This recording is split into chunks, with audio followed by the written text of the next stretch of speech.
เรียกว่ามหาวิโลกนะมีห้าอย่างกาละทวีปประเทศภกูลแล้วก็แม่ห้าอย่างนี้ตรวจดูก่อนกาละคืออย่างไรพุทธเจ้าจะบังเกิดขึ้นในโลกนี้สัตวโลกทั้งหลายจะต้องอายุบ่เกิน100,000 ปีแล้วก็บ่ต่ำกว่าอายุ100 ปีนะช่วงที่พุทธเจ้าบังเกิดขึ้นช่วงที่สัตว์อายุอยู่ในโลกนี่นะสูงสุดอายุของมนุษย์เนี่ย1 อสงไขยปีอย่างนั้นคือ1ตัวได้เลข0 140ตัวนี้เรียกว่า1 อสงไขยปีต่ำสุดอายุ10 ปีแล้วตายช่วงระหว่างเนี้ย10 ปีไปถึง100,000 1 อสงไขยปีเนี่ยถ้าเกิน100,000 ปีขึ้นไปพระองค์บอกว่าสัตวโลกทั้งหลายจะประหารทุกข์มีโรคหิวอย่างเดียวได้นะโรคหิวกินข้าวอย่างเดียวนะนอกนั้นโรคภัยไข้เจ็บอย่างเบียดเบียนเนี่ยบะเท่าบะแก่ซึกเตือบะหารอันนี้จังนะพุทธเจ้าพุทธุพระองค์ก็มาเกิดนะเกิน100,000 ปีต่ำกว่า100 ปีก็หาเรื่องกินเรื่องว่าแย่งกันอยู่แย่งกันกินทำไมมีแต่ตุกนักลำไปพุทธเจ้าก็มาบังเกิดขึ้น พอพระองค์ตรวจดูก็บารมีของพระองค์เป็นปัญญาธิกะเนี่ยพระองค์จะมาช่วงนี้ได้เนี่ยช่วงที่คนที่มีปัญญานักช่วงระหว่างอายุ100 ปีเนี่ยก็เลยรับอาราธนาพญาอินทร์พญาพรหมทั้งหลายที่มาอาราธนาพระองค์ตรวจดูเนี่ยตรวจดู1 กาละแล้ว1 กาละเนี่ย2 ทวีปในโลกในจักรวาลเนี่ยที่มีมนุษย์ต่างดาวเนี่ยมนุษย์ถ้าอู้ตามหลักภาษาสมัยคือกาแล็กซี่ถ้าอู้ตามหลักสูตรในพระพุทธศาสนาเรียกว่า10,000 โลกธาตุ100,000 โกฏจักรวาลนักวิทยาศาสตร์สมัยนี้เขาก็โห่เฮ้ยว่าในจักรวาลกาแล็กซี่หนึ่งนี้มี1 ล้านจักรวาลของดวงอาทิตย์เนี่ยพระองค์100,000 โกฏคือ1 ล้าน จะมีมนุษย์อยู่4 ทวีปสู่4 ดวงดาวพวกเขาทั้งหลายอยู่ทางทิศใต้เรียกว่าชมพูทวีปทิศตะวันตกอัปละโคยานทวีปหรืออมรโคจรทวีปอันเดียวกันอาทิตย์เหนือเรียกว่าอุตรกุรุทวีปตะวันออกก็บุพวิเทหทวีป4 ทวีปนี้มีมนุษย์อยู่พระองค์ตั้งโปรแกรมไว้เลยว่าพุทธองค์ก่อนเปิ้นไปตรัสรู้กันที่ไหนในจักรวาลมันล่มสลายก่อขึ้นใหม่ล่มสลายตะก่อขึ้นใหม่ก็เรียกว่าพออดีตของพุทธเจ้าองค์ก่อนไว้ก่อน ก่อนพุทธเจ้าทุกพระองค์เปิ้นจะมาตรัสรู้ที่ชมพูทวีปอันนี้เรียกว่าทวีปประเทศถ้าพอถึงถ้าประเทศในชมพูทวีปเนี่ยจะเกิดที่ไหนประเทศคือมัธยมประเทศคือมีถ้าสมัยนี้ก็ประเทศอินเดียเนี่ย มีคณาจารย์มีปุโรหิตมีเสนาอามาตย์มีครูบาอาจารย์ทั้งหลายนักปราชญ์เจ้าทั้งหลายนักที่แสวงหาทางพ้นทุกข์ที่กิเลสน้อยบางตายังน้อยอยู่อันนี้เรียกว่าตรวจดูประเทศถ้าตรวจดูภกูลพระองค์ตรวจดูว่าภกูลที่ไปเกิดเนี่ยในโลกนี้จะมีอยู่2 ภกูล1กับภกูลกษัตริย์กับ2 ตระกูลพราหมณ์ถ้ายุคใดกษัตริย์เป็นใหญ่พระองค์จะมาเกิดเป็นลูกกษัตริย์ถ้ายุคใดพราหมณ์เป็นใจพระเจ้าก็จะมาเกิดในตระกูลพราหมณ์พระองค์เล็งขายยุคนี้ยุคที่จะมาเกิดนี้เป็นยุคที่กษัตริย์เป็นใหญ่มีพระเจ้าอยู่หัวเป็นใหญ่ก็ต้องมาเกิดเป็นลูกพระเจ้าอยู่หัวพญาเจ้าเมืองนี่นะด้านสุดท้ายแล้วว่าพระมารดาตรวจดูว่าให้เป็นพระมารดาของพระองค์สร้างบารมีมา100,000 มหากัปอธิษฐานกับพุทธเจ้าองค์ก่อนๆมาละหลายพระองค์ว่าขอได้เป็นพุทธมารดาหรือได้เป็นแม่ของพุทธเจ้าสร้างบารมีร่วมกันมาถือศีล 5 ศีล 8มาบักขาดตลอด100,000 มหากัปนะอธิษฐานเป็นแม่เป็นลูกกันมาอันแม่แว่ไปหน่อยจะพระพุทธบิดาที่ลงข่าวกันไม่ใช่นะอันนั้นว่าไปเลยเนาะแต่อันนี้ตามตำรับตำราเนี่ยต้องสร้างโปรแกรมกันมาจริงๆ สร้างบารมี100,000มหากัปใครจะว่าจะเป็นแม่พระพุทธเจ้าไปใจง่ายๆต้องถ้าบ้านวันนี้บัดเต็มก็บ่เข้าข่ายบ่เข้าในคุณสมบัติที่เป็นแม่ของพุทธเจ้าต้องสร้างบารมีถือศีล 5 ศีล 8มาอย่างเยี่ยมยอดที่สุดบ่ปุตประคาดตลอด100,000มหากัปเรียงขายว่าพระนางสรีมหามายาเนี่ยได้เป็นแม่ของพุทธองค์เนี่ยวางโปรแกรมอย่าง100,000 ปีมาแล้วมันอันนั้นก็หมู่พญาอินพญาพรหมต่างหลักก็มาเขียนตำรับตำรากันอย่างท่านพระอัญญากลทัญญาที่ชี้ขึ้นนิ้วเดียวบอกว่าเจ้าชายสิทธัตถะกุมารนี่ได้เป็นพระพุทธเจ้าเนี่ยก็คือตำราของพวกอินพวกพรหมทั้งหลายที่มาวางโปรแกรมวางผังกันไว้ก่อนแล้วมาใจเหตุลอยๆนะวางโปรแกรมแบบว่าตั้งแต่สั่งสันตุสิทธิ์จันตุสิทธิ์พอลงมาก็เกิดอภินิหารมากมายอย่างที่บอกเนาะอย่าไปสงสัยอย่าไปลังเลอย่าไปเรื่องของพุทธานุภาพเรื่องของพระพุทธเจ้าเป็นเกินที่พวกเขาทั้งหลายจะโห่อันนี้ต้นเข้าต้นเดิมมาก่อนพอถึงมาปัจจุบันนี้พระองค์ประสูติที่ไหนกับประสูติที่ลุมพินีวันระหว่างเมืองกบิลพัทกับเทวทหะคือตระกูลของฝ่ายแม่นะเวลาจะเกิดลูกเนาะประสูติก็ต้องปิกไปบ้านเก่าไปถึงกลางตางไปเกิดลูกอยู่กลางตางระหว่างช่วงกรุงกบิลพัทกับเทวทหะที่หันชื่อว่าส่วนลุมพินีแล้วก็พอเกิดมาก็มีกรรมแต่ว่าอัคโคหามัสมิว่าพระองค์จี้ขึ้นบนฟ้าเดี๋ยวนี้คนข้าบดีเมืองไทยก็ยังไปแปลงรูปปั้นพวกนั้นแล้วก็มีรูปปั้นรูปอย่างที่มีเสาพระเจ้าอโศกมีและสิ่งสำคัญหลายอย่างก็เป็นลิตเติ้ลบุดดาอันพุทธเจ้าน้อยชี้ขึ้นเอามือชี้ขึ้นฟ้าว่าพระองค์เกิดนี่เป็นชาติสุดท้ายแล้วจะมาโปรดสัตว์โลกทั้งหลายพระองค์เป็นบุคคลที่เยี่ยมยอดที่สุดมันมีให้เท่านั้นอันนี้เป็นกรรมที่พระองค์ครั้งแรกแล้วก็979พอมาวันตรัสรู้ก็ที่ใต้ต้นโพนั่นคำกล่าวที่ใต้ต้นโพก็คือ ปฐมพุทธภาษิตของอเนกชาติสังสารังนั่นว่าชาติเกิดของพระองค์เป็นชาติสุดท้ายแล้วพระองค์เวียนว่ายตายเกิดนับพบนับชาติบ่ถ้วนเรือนทั้งหมดก่อนของเจ้าเราหักเสียแล้วยอดเรือนเราก็ลื้อเสียแล้วเจ้าจะทำให้เราเจ้าจะสร้างเรือนให้เราไม่ได้อีกต่อไปแล้วเป็นคาถาเย้ยตัณหาที่ครูบาอาจารย์เป็นจังสวดมาเจ้าอเนกชาติสังสารังสันทาวิสังอันนี้พิสังบทคนที่คำนี้ได้คือตละหันตาเจ้า1พระปัจเจกพุทธเจ้า1กับพุทธเจ้า1คือได้เต็มปากเต็มคำเลยว่าพ้นจากโลกวัฏฏะสงสารแล้วคำนี้ได้แล้วก็ตอนที่ตรัสรู้เนี่ยพระองค์ตรัสรู้วิชา3ตรัสรู้ยามที่1เรียกว่าปฐมยามระลึกชาติของตัวเก่าได้แล้วก็ยะถาหาเวบทที่1พอยามที่2มามัชฌิมพยามก็ระลึกชาติคนอื่นได้แล้วก็ยะถาหาเวบทที่2แล้วก็ปัจฉิมยามยามสุดท้ายเป็นยามที่ตรัสรู้อาสวัคคายญาณ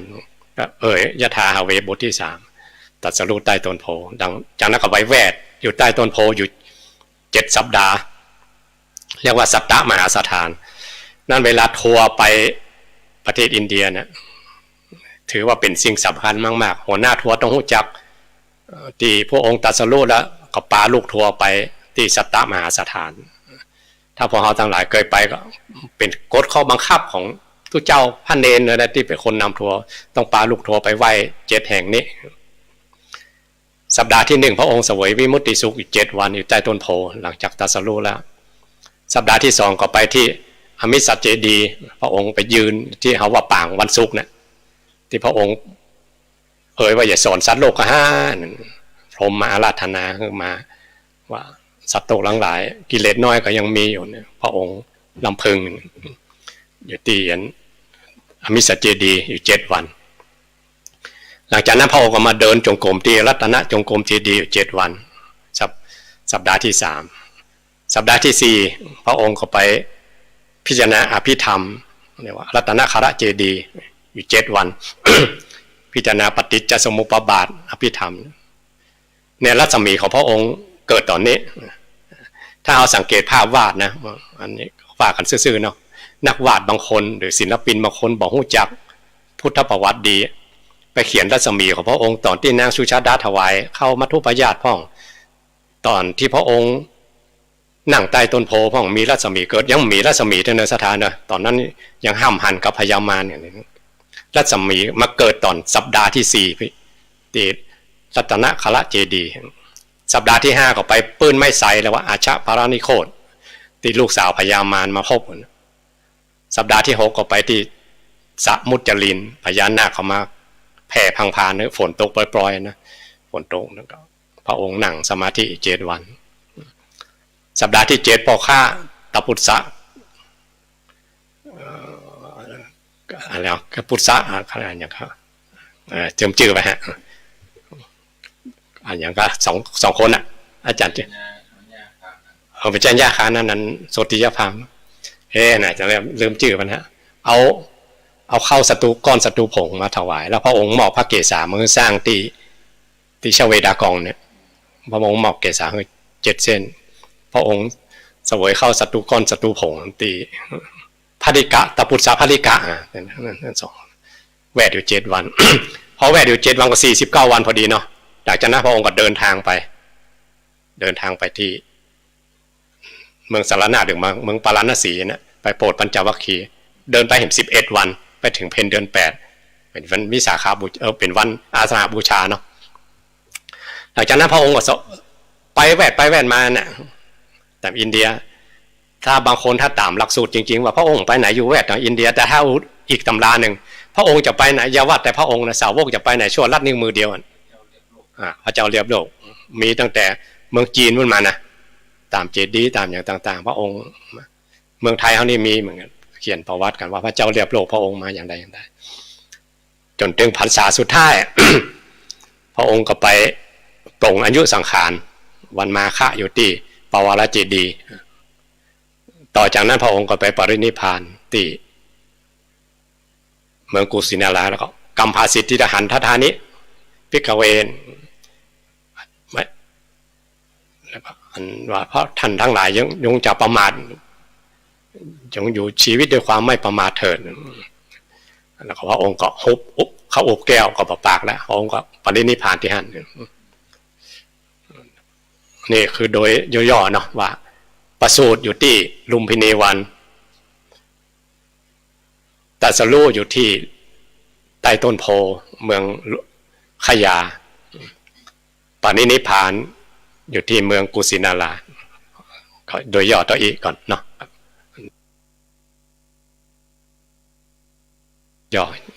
นิมนต์ท่านอาจารย์จะว่ากันไปอย่างไรนิมนต์ก็เมื่อได้ฟัง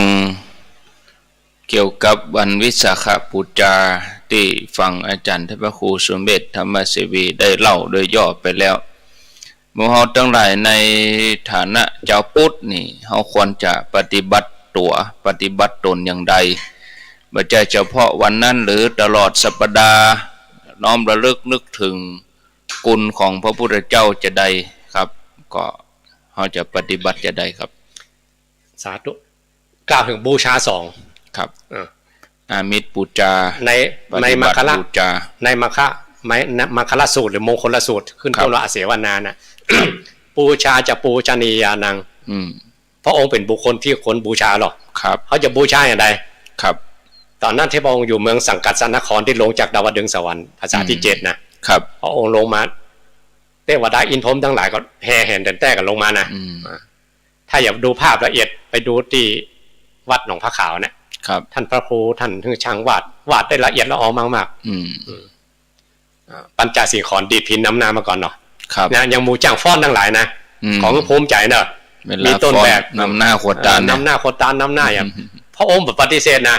พระองค์ลงจากดาวดึงสวรรค์ก็มีปัญจสีขรแห่น้ำหน้ามาดีดพินน้ำหน้าหัวหน้าอินเตอร์เทนเมนต์ของสวรรค์เลยหรอครับพอลงมานะเจ้าบ้านเจ้าเมืองเอาดอกไม้พระบูชาสุมาสูงเพียงหัวเข่าในวันน่ะครับป โปรยดอกไม้ทูบเทียนกับตึงเมืองอ่ะ แล้วพระอานนท์ก็สงสัยเนาะ ครับ ก็ถามว่าพระเขาบูชาของพระองค์อย่างนี้เอาดอกไม้มาทูบเทียนเนี่ยมีอานิสงส์อย่างใดเนี่ย ครับ พระองค์ก็เลยตัดเรื่องบูชาสองเนี่ยว่าพระองค์เป็นบุคคลที่คนบูชาเป็นองค์สมเด็จพระสัมมาสัมพุทธเจ้าเป็นนายนำหมู่สัตวโลกทั้งหลาย ครับ คนทั้งหลายถ้าอย่าบูชาพระองค์ก็บูชาได้2อย่างเอาอามิตรมาบูชาอย่างดอกไม้ของแล้วก็ปฏิบัติเอาคำสอนของพระองค์ไปปฏิบัติ ครับ เลิศถึง2อย่างมันบูชาพระองค์โดยอามิตรเนี่ย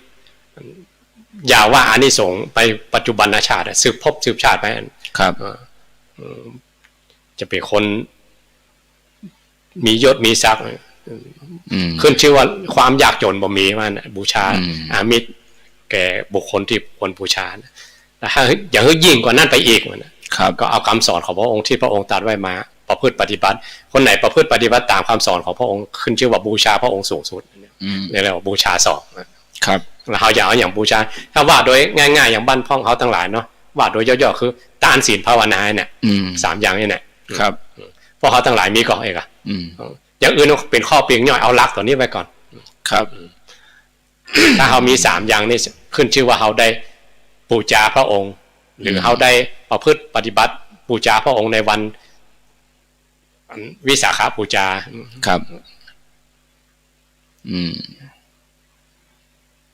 ถามได้ต่อจะปฏิบัติอย่างไรอะครับก็เอาตาเท่าอย่างใดวันศีลนะวันศีลตาวันนั้นอยากกินจะตาอย่างไรก็เริ่มต้นตั้งแต่ตั้งใจวันดานั่นเลยเก็บดอกไม้ถูกเจ้าเก็บดอกเก็บดวงพระเจตนาครับนุ่งขาวห่มขาวตลอดวันหนึ่งคืนหนึ่งคนเฒ่าโบราณเพิ่นยังบอกไว้ไปนอนวัดอย่างวันโกนนะครับวัน14 ค่ำนะแจ้งมาก็ไปทำบุญตักบาตรที่วัดที่วาครับวัดไผ่วัดมันวัดเฮาน่ะแม่แรงก็ไปเวียนเทียนกันครับลุกมานึ่งข้าวทำกับข้าวไหว้พระสวดมนต์ไปวัดมายำเจ้า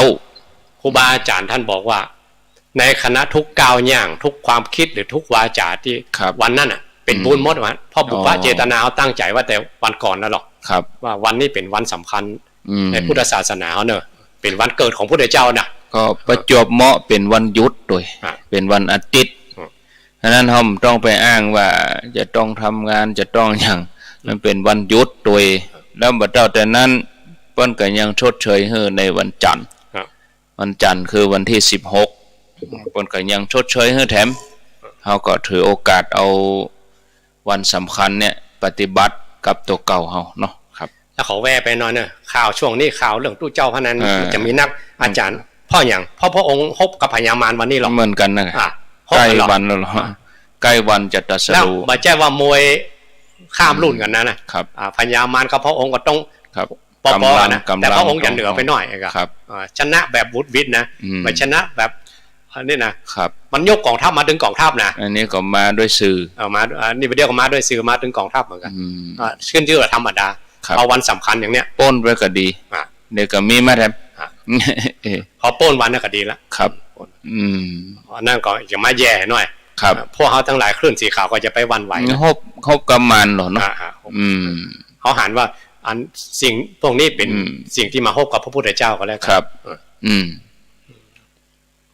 ตาลก็ทำศีลก็อย่างน้อยก็มีศีล5ศีล5ถ้าคนไหนยิ่งขึ้นไปคือรักษาศีลอุโบสถเข้มข้นหน่อยก็ศีล8นี่เป็นปกติอีกแต่ว่าเขาถือวันเดียวไว้นะครับถือวันศีลวันเดียวเรียกว่าศีลอุโบสถอิมันจารติงอิมันจติวสังเพราะวันหนึ่งคืนหนึ่งหมดก็หมดอายุเลยก็จบกันเลยเขาบ่ลำได้ใจชุดขาวมาเมินแล้วเขาก็บ่ต้องไปแต่งให้ไผ่พอคือแต่งที่บ้านเขานะวันนั้นทั้งวันแล้วก็แหมคืนหนึ่งนอนกับชุดขาวนั่นเลยอิมันจารติงอิมันจติวสังคือเอาปฏิบัติเป็นพุทธบูชาเอาอาการ32เขาเนี่ยผมผลเล็บฟันหนังเนื้อเอ็นกระดูกเลยนะบูชาเอาพืชปฏิบัติเดินจงกรมนั่งสมาธิอันนี้เขาบอกต้องไปคิดอื่นใดเขาก็น้อมนึกถึงกุลของพุทธเจ้าเนาะที่พระองค์มีความเสียสละอันยิ่งใหญ่พระองค์ตรัสรู้แล้วพระองค์จะหันหลังไปพระองค์เองบ่ต้องไปเทศไปสอนก็ได้นะย่อมได้ไป เป็นธรรมดาของพุทธเจ้าเลยมา ทุกพระองค์นะครับ ว่าธรรมะขององค์มันลึกซึ่งแล้วไปมันกับขวางโลกไงเนาะคือมันทวนกระแสโลกอ่ะมนุษย์คงปฏิบัติบ่ได้มีความขนขวายน้อย ครับฟ้าดินกระเทือนแหละถ้าตามปุคลาธิฐานธรรมะที่ฐานก็บอกว่าใจของพระองค์ใจด้วยความมหากรุณาของพระองค์ที่พระองค์บ่มบารมีมาเพื่อจะเป็นพระพุทธเจ้าน่ะก็ใจตัวหน้าก็มาบอกคือพระองค์ว่าพระองค์สร้างบารมีมายาวนะก็เพื่อเป็นพระพุทธเจ้าอ่ะเพื่อจะโพธิสัตวโลกจนเนี่ยกะเนาะกิเลสน้อยก็ยังมีอยู่อ่ะก็เนี่ยสัปดาห์ที่3เนี่ยกะพระองค์ลำพึงที่มืออุ้มอก2ข้างอ่ะครับลำพึงกับตัวเก่าเองอ่ะครับ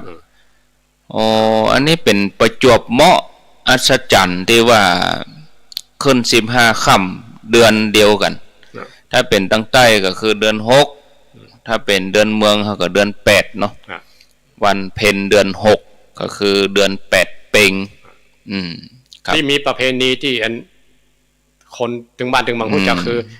พระธาตุหริพุนชัยส่งน้ำวัดหลวงละปูนวัดหลวงละปูนเดือน8เพ็งแล้วก็ตังเชียงใหม่เขาก็ขึ้นดอยสุเทพประเพณีเตียวขึ้นดอยครับถือวันวิสาขบูชาเนี่ยครับอ๋อแล้วก็เมื่อเราตั้งใจปฏิบัตินี้แล้วบุญจะเกิดขึ้นอย่างใดโอ้มากมายถ้าอู้ตามว่าฝอยท่วมหลังจ้างอย่างว่านะเป็นอย่างใดครับมีที่เปิ้งอ่ะถ้าว่ากันสุดๆก็มีที่เปิ้งอุ่นใจอ่ะอุ่นใจอึ้งนึกมีที่เปิ้งแล้วอ่ะครับคนเฮายิ่งเท่ายิ่งแก่ถ้าบัดได้ประพฤติปฏิบัติมีอย่างที่จะงอมไปจริงๆนะแน่นอนเพราะสังขารมันรู้ไปจริงๆหรอกใจก็โหดโหไปติ๊กๆเนาะจะเปิ้งลูกเปิ้งหลานเนี่ยถ้ายิ่งสมัยนี้นะเขาหน้าการอ่ะยิ่งเขาส่งเขาเฮียนเขายิ่งไปติ๊กๆไปไก่ติ๊กๆถ้าโอ้ตามบ้านเขากำเป็นตันของเราตอนอ่อนตอนน้อยๆมันเหมือนจะออกไปบ้านเขมันออกนอกบ้านอ่ะเป็นน้ำให้น้ำห้องเขขึ้นรถอุ้มใส่รถพ่อมันเหมือนจับพ่อจับแม่ไปหรอกพอมันได้เฮียนสูงๆไปมันบอกเป๊กละพ่อแม่ก็มาให้หาอะไรเปลี่ยนกันให้เปลี่ยนพ่อแม่ให้หาลูกครับก็อันนี้เขาเปิ่งธรรมะที่เกิดขึ้นกับใจเขาเนาะยิ่งเปิ่งธรรมะก็ยิ่งเจริญงอกงามยิ่งมีที่เปิ่งบางงอมบางเงาเอาว่ากันที่สุดแม่แต่ถึงกับนอนบนเตียงสุดท้ายอะไรเนาะอย่าเอาอย่างมาทรัพย์สินสมบัติก็ญาติพี่น้องลูกเต้าหลานเลนก็มันก่อนยากแล้วยิ่งโควิดนี่นะครับช่างเป็นโรคง่อมที่สุดอ่ะไม่ได้เยี่ยมอ่ะก็คงยาก็อยู่คนเดียวสุมาเนี่ยสุดว่าสุดๆนะครับถึงกับเวลาตายละโรคไว้แพ็ค3จั่นก่อนนะก็เหลือก็กระดูกปิกมาตอนบอกคือหายได้หันหน้าหันตาครับยัดเข้าเมนเลยอ่ะโอ้ถ้าบ่มีที่เปิ้งตัวนี้หรอพยามัดจุฬามาส่องหน้าเนี่ยได้เนาะอย่างไรอ่ะแต่ถ้าคนไหนประพฤติปฏิบัติมีแล้วมีเงื่อนเก้าเนาะเงื่อนเก้าว่าวันวิสาขบูชาเป็นเริ่มต้นน่ะเริ่มต้นฉะนั้นวันสำคัญนี่ผ่านหมู่เฮามาทุกปี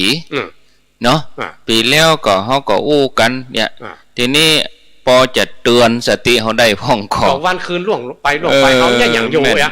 ปีแล้วก็ท่านพระครูเขาก็อู้อย่างเงี้ยไอ้แม่ก็ลืมแม่ในปฏิบัติปีนี้ตั้งใจเอาทำไมอ่ะปีนึงก็นะพ่อเนี่ยปีนึงปีนึงพอแล้ว365วันเขาพูดกันเรื่องเนี้ยครับก็เขาก็ว่าบึดก่อนย้ำก่อนเนี่ยรอปีหน้าก่อนนี่เหมาะในที่ปฏิบัติพระองค์ว่าไว้เลยนะห้างอ่ะ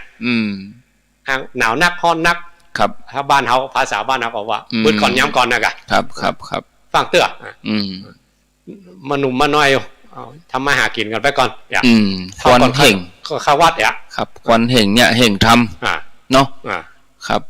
แล้วตัวตอนนี้ที่เหนียวก็เหมือนกันมันก็อย่าจ้าไว้นะครับ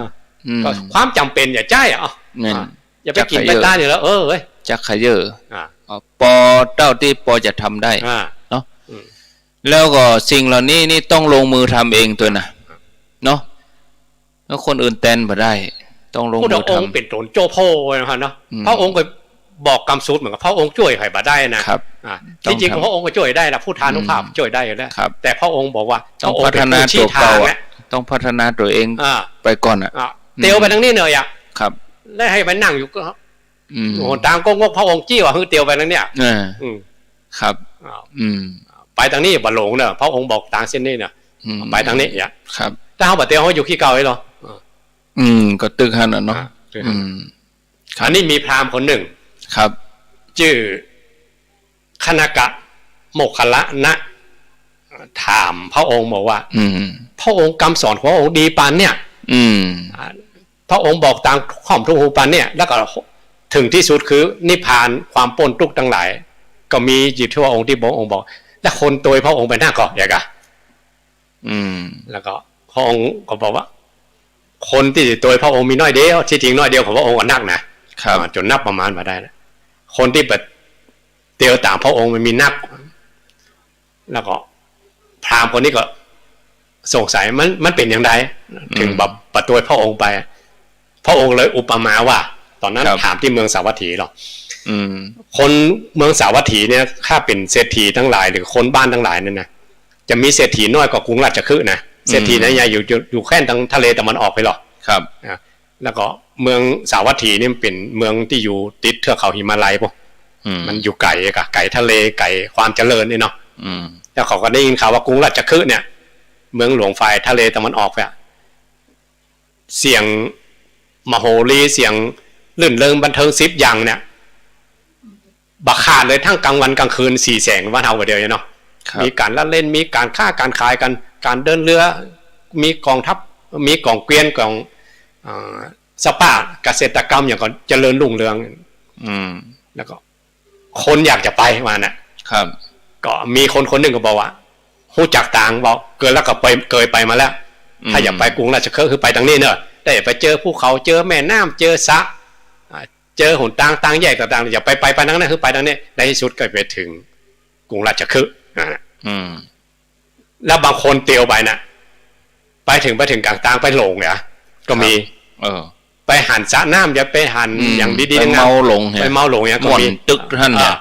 ไปเกิดอุบัติเหตุไกลกลางๆก็มีครับแล้วไปอย่าไปฮอดกรุงราชคฤห์นะน้อยถึงชักกรรมมาถึงชักกรรมบางคนมีใจอย่าไปก็ไปเลยครับบอกหู้เรื่องหู้ราวเขามีแล้วพระองค์ก็เลยอุปมาว่าเหมือนพระองค์เนี่ยเป็นคนบอกทางว่าวิธีเดินไปหาความพ้นทุกข์เนี่ยจะไปอย่างไรพระองค์บอกว่าทุกแง่ทุกมุมบอกไว้หมดอ่ะบางคนบ่มีใจที่จะไปก็มีบางคนเดินทางไปก็มีบางคนไปหลงอย่างกลางทางก็มีจะไปฮอดไปพดมีน้อยครับถามได้ยินโอ้คำสอนขององค์เหมือนกับเปิดของที่มันปิดไว้อ่ะหงายของที่คว่ำไว้ครับบอกคนกับคนหลงทางบอกแสงสว่างกับคนที่มันมืดเนี่ยครับธรรมะของพระองค์อัศจรรย์แท้นอธรรมะของพระองค์อัศจรรย์แท้นอนขอคือพระองค์เป็นสารณะเป็นที่พึ่งตลอดชีวิตครับอันนี้ถ้าเทียบว่าเขาจะปูจาพระองค์อย่างใดพระองค์ก็บอกทางไว้หมดพระองค์เป็นผู้วิเศษปานนั้นแต่พระองค์มันก็ช่วยให้ไปได้นะครับต่างคนต่างเดินอัตหิอัตโนนาโถหรอกตนเป็นที่เปิ่งแห่งตนต้องทำด้วยตัวเองก็รักษาศีลเลยมันบ่ยากเนาะมันบ่ยากมันยากตอนที่เขาบ่ทำเนี่ยมันกึดยากยากตั้งแต่กึดเนี่ยมั้งน่าใจมันบ่มีใจที่จะทำโอ้ถ้าคนมันมีใจที่จะทำนี่นะโอ้อันอย่างเฮ็ดตึกบ่ถือว่านะครับถ้าโดนเขทำก็ทำแบบขอไปทีอ่ะทำแบบมีชีวิตชีวะทำก็ทำด้วยจิตด้วยใจแต่ทำด้วยความเลื่อมใสในก้นแก้วสาวทำแบบบ่มีชีวิตจิตใจครับถ้าทำด้วยความเลื่อมใสด้วยจิตด้วยใจปูจาพระองค์ปูจาสองอย่างนี้ฉะนั้นหาโอกาสเนาะเข้าวัดทำบุญตักบาตรฟังเทศน์อันนี้จะเป็นสิริมงคลกับตัวเฮาถือศีลปฏิบัติยิ่งถ้าคนเปิ้นมีพื้นฐานแล้วซ้ำดีเนาะถ้าเขาเชื่อเรื่องบุญเนี่ยการงานทั้งโลกบ่ต้องห่วงมันถึงโลกเรื่องมันถึงจะช่วยมันถึงมีห้อมที่อย่าไปกะครับบุญคนบุญกั้มบุญจูบุญรักษามีติปองติผิวครับคนถ้ามันมีติปองติผิวหรือมีตังเตียวมันมืดทึกนะมืดแปดด้านเกิดอย่ามาออกสติปัญญามเกิดครับอันนี้ถ้าโอตามภาษาบ้านเฮาพระองค์เปิ้นบัดละลูกละหลานเปิ้นทุกอย่างเข็นใจอ่ะขณะนั้นปฏิบัติตามคำสอนพระองค์ ธรรมะย่อมให้ผลอภิญญาของพระองค์ยังอยู่เต็มเปี่ยมเลยกับพระองค์มันก็วางคายอภิญญาไว้ครับถ้าตามหลักคอมพิวเตอร์ก็มีเมมโมรี่ไว้เนาะครับขณะเขาจะสื่อถึงพระองค์ได้ขนาดไหนถึงแม้พระองค์จะนิพพานไปแล้วแต่อภิญญาญาณของพระองค์อย่างเต็มเปี่ยมหมดครับเมื่อก่อนเมื่อเขาเป็นละอ่อนนักเรียนนี่ใกล้วันมาฆะวันวิสาขะนี่ครูเพิ่นจะให้เขาแปลงโคมหรอโคมวิสาขะแปลงนิทรรศการเนี่ยแปลงอย่างต่างๆอ่ะไม่ได้ทำมีแล้วเนาะละอ่อนทำมีแล้วแต่ก่อนนี่เขาแปลงป้ายแปลงอย่างจัดบอร์ดเนี่ยแบ่งกลุ่มจัดบอร์ดเนอวิสาขะแปลงโคมกาแล้วก็รณรงค์ปักธงนี่ปักธงธรรมจักรธงเสมาเนี่ยเดี๋ยวนี้มันก็บะมีถ้ารู้ถึงเรื่องการศึกษาเดี๋ยวแข่งกันนะครับแต่ถ้ารักตามพุทธศาสนาเฮ้ยเปิ้นเฮ้ยเกื้อกูลกันหรอเกื้อกูลกันคนมีสติปัญญานักหรือคนมีทรัพย์สมบัตินักคือเกื้อกูลคนที่ด้อยกว่าเอื้อเฟื้อกันคนที่ด้อยกว่าก็มีความนอบน้อมต่อผู้รักผู้ใหญ่หรือมีความนอบน้อมกับผู้มีอำนาจมากกว่าอย่างมันเกื้อกูลกันอีหรอเดี๋ยวนี้เฮ้ยแข่งกันนะไผดีไผเด่นก็ไปเป็นแฮมกลุ่มหนึ่งไปอ่ะก็จำไปดูถูกคนทุกคนยากอ่ะหันข่าวทีวีไอ้ยากจนเนี่ยโรยแต่ว่าไปดูถูกคนจนเธอว่าเขาขาดศีลขาดธรรมเพราะบัดได้สอนกันนะแล้วก็เขามีปัญหาเรื่องบ้านเรื่องเมืองอย่างว่าก็เลยบอกว่าเขาบ่มีศีลบ่มีธรรมเพราะเขาบัดได้รับคำสอนอย่างนี้มาในมาตั้งแต่ละอ่อนได้หล่อหลอมมาบัดได้หล่อหลอมมาครับมุ่งแต่วิชาการเนี่ยบัดได้ปลูกฝังครับเหตุใดคนแต่ก่อนเปิ้นถึงมีศีลมีธรรมมีจิตใจอันสูงส่งถ้าอู้กันจริงๆเปิ้นอยู่วัดกันนะนั่นคนจะห้ามเรียนหนังสือโบราณจริงๆอ่ะเปิ้นเรียนหนังสือในวัดหรอกออกจากวัดจากวามาอ่ะเนี่ยวันก่อนเฮาไปที่ห้วยไม่เดือเฮาหันเนาะหันหล่ออ่อนน้อยนิดนั่งตักคนเฒ่าฟังคนเฒ่าก็อุ้มหลานมาก็งอกแกกบรรยากาศนี่เฮาทั้งรูปนี่เฮาผมบ่หันนะผมว่าบ่หันนะแต่ทั้งรูปเฮานี่เขาก็จะเอาโทรศัพท์จ้องให้หลานเวลาเฮาขี้ค้านสอนขี้ค้านปากขี้ค้านสอนเขาตุเอาโทรศัพท์จ้องแล้วเวลาเฮาลองยืดโทรศัพท์มันให้แตกนะให้แตกแต่ว่าขึ้นเขาบ่มีอันนั้นมีหมดสิทธิ์นั่งฟังไหว้พระว่ายังคนเฒ่าก็กุมมือหลานไหว้เป็นชั่วโมงอ่ะก็ว่าตั้งแต่ 6:00 ถึงประมาณเกือบ 4:00 อ่ะดอกโยมเขานั่งฟังอยู่หั่นนะพ่อก็รับคำตักอุ้ยเลยนี่เนี่ยบรรยากาศสังเกตตอนแม่แรงตอนที่เฮาสวดมนต์เนาะดักปิ้งเนี่ยเงียบปิ้งเนี่ยอย่าได้ยินว่าคอดแค่กันเร็วข้างหลังก็นั่งกันไหว้กันมีนึกว่ามีคนสักคนนี่นะเดี๋ยวพอนั่งอย่างเก่าอยู่ที่การปลูกฝังเนาะปฏิรูปประเทศวาโสนี่ก็สำคัญเหมือนกันนะถิ่นที่เกิดนี่ที่อยู่ที่อาศัยสิ่งแวดล้อมครอบครัวด้วยเนาะครอบครัวแล้วเขาจะปลูกฝังละอ่อนไปอย่างใดกันคนเฒ่าคนแก่อย่างพ่อแม่บัดเดียวส่งลูกเครื่องเฮียนไปเฮียนสูงเลยจะได้เป็นเจ้าคนในคนเอาไปมาเปิ่งบัลลาเปิ่งอีกเงาเนี่ยเปิ่งบังสุมาเลยนะเปิ่งบังเงาเนี่ยคือมันเฮียนบักเก่งอะอย่างไรก็คือมันอยู่บ้านเนาะเปิ่งว่าขึ้นฟ้าเปื้อเงินแดงกินแห้งกับลูกเงากับโบราณเปิ้นมันมีแล้วลวกไปทางหน้าติ๊กๆมันปิ๊กละปิ๊กอ่ะถึงวันนี้ก็บางทีเฮาพอมีเรื่องราวอย่างต่างๆก็ล้วนแล้วแต่คนที่มีการศึกษาสูงทั้งนั้นนะเนาะบางทีมันฉลาดแกมโกงอ่ะแต่บ่ได้มีคุณธรรมเรื่องความเอื้อเฟื้อเผื่อแผ่บ่มีน้ำใจมีเมตตาอ่ะอันนี้เป็นเรื่องของการศึกษาว่านะเอาหมู่ทั้งประวัติตะวันตกอ่ะมันถึงหมู่แข่งขันกันเนี่ยค่ะแต่ว่าถ้าวัฒนธรรมทางวันออกหรือทางเอเชียหรือทางพุทธเขาเนี่ยมันคือเกื้อกูลกันเนี่ยช่วยเหลือกันเนี่ยมีตาลเป็นต้นเนี่ยตาลนี่ก็เกื้อกูลแล้วหรอกเป็นเบื้องต้นครับทีนี้ถ้าเราอยู่บ้านนี่เราอยู่บ้านอย่างประเด็นนี้ไปวัดไปวาก็บ่สะดวกถ้าเป็นคนเฒ่าคนแก่สิ่งที่เปิ้นปลูกฝังมาก่อนนั้นก็มีแล้วเนี่ยเราจะได้ปฏิบัติตัวเก่า คือว่ามาค่ำมาเอาก็หาเวลาไหว้พระสวดมนต์อาบน้ำชำระร่างกายให้หมดใหม่ใสดีดอกดวงที่เฮาเก็บไว้แมลงก็เสมือนเฮาไปวัดเอาใส่ขันใส่หยังถ้ามีห้องพระก็นั่งห้องพระเหมือนเฮาใส่ขันแก้วตั้ง3ถ้าเอาไปวัดบ่ได้นะก็ทำอย่างนี้ก็ได้เนาะก็เนี่ยครับก็คนเพิ่นว่าเอาบ้านเป็นวัดได้อยู่ครับเอาแล้วเนาะพอเวลาแล้วกันเดี๋ยวจะพักสักประมาณ10 นาทีเนาะเดี๋ยวพักฉันน้ำกันสักกำก่อนญาติโยมฟังไรนี้ไปไหนเด้อขออนุญาตได้พักสักกำเดียวก้อยปิ๊กมาปากันในเวลา16 นาฬิกาตอนนี้เวลา3:56 นาทีขอบคุณทุกท่านที่ให้ความสนใจติดตามรับฟังถ้ามีคำถามก็เอาไว้ในเวลา4 โมงครึ่งก็จะเปิดโอกาสให้ญาติโยมได้โทรมาช่วงที่2ก็จะมาสนทนาธรรมกันแหมสักหน่อยเนาะขอเจริญพร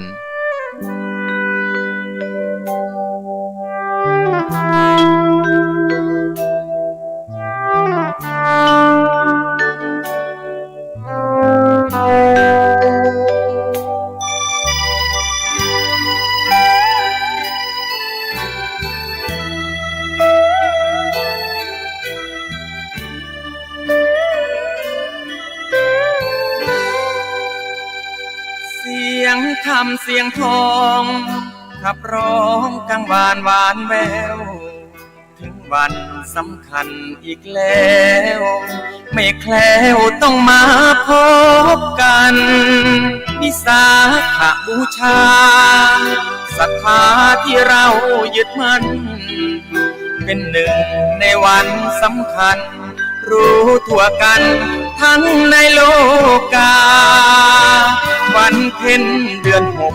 6หยิบยกมาเอ่ยอ้างถึงที่มี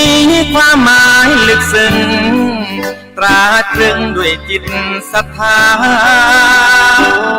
พระพุทธองค์ประสูติตรัสรู้อริยศาสดาปรินิพพานนานมาในวันวิสาขบูรณามีน้อมระลึกนึกถึงพระองค์พระผู้ทรงสอนให้ละชั่วทำดีทำจิตผ่องใสไร้ซึ่งกิเลสราคีผู้รู้ผู้ตื่นเปรมปรีเบิกบานใจที่รู้ซึ้งถึงธรรมเสียงธรรมเสียงทองคือก้องกังวานหวานไกลแสงเทียนสว่างสวัยทั่วถิ่นไทยด้วยใจน้อมนำปฏิบัติบูชาจะพามิให้ตกต่ำผู้ใดถ้าได้เห็นธรรมก็จะสุขล้ำได้พบพุทธองค์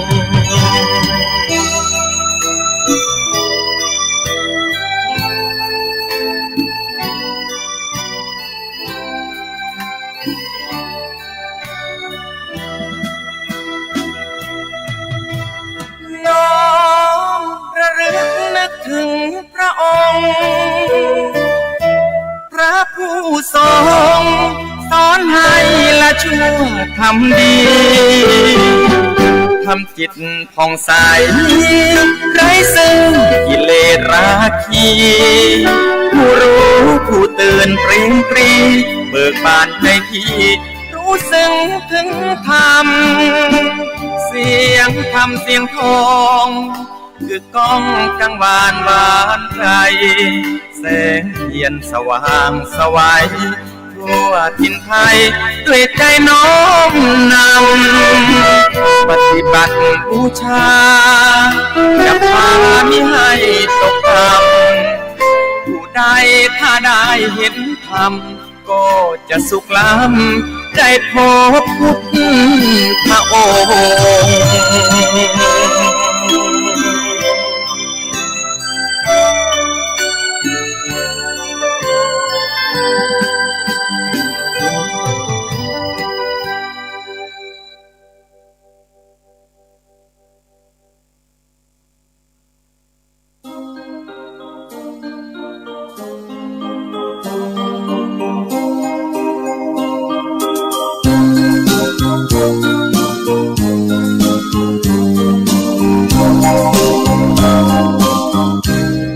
วิสา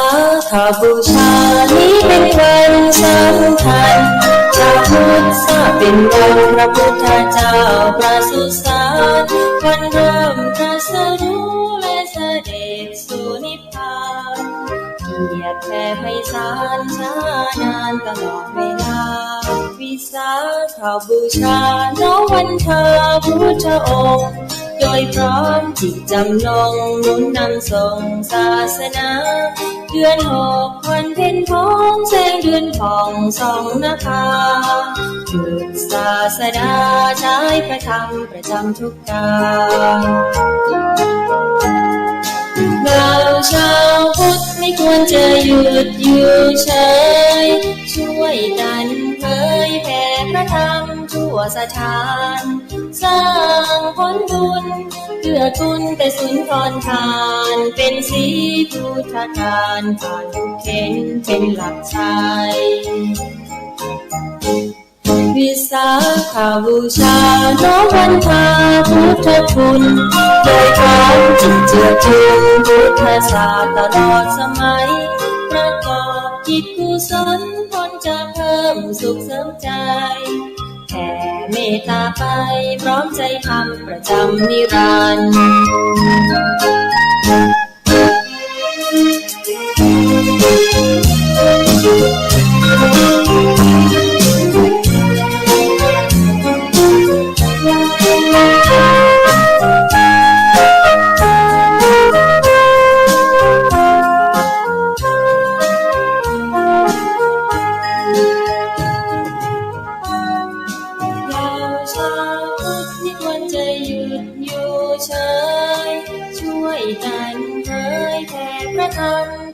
สถาน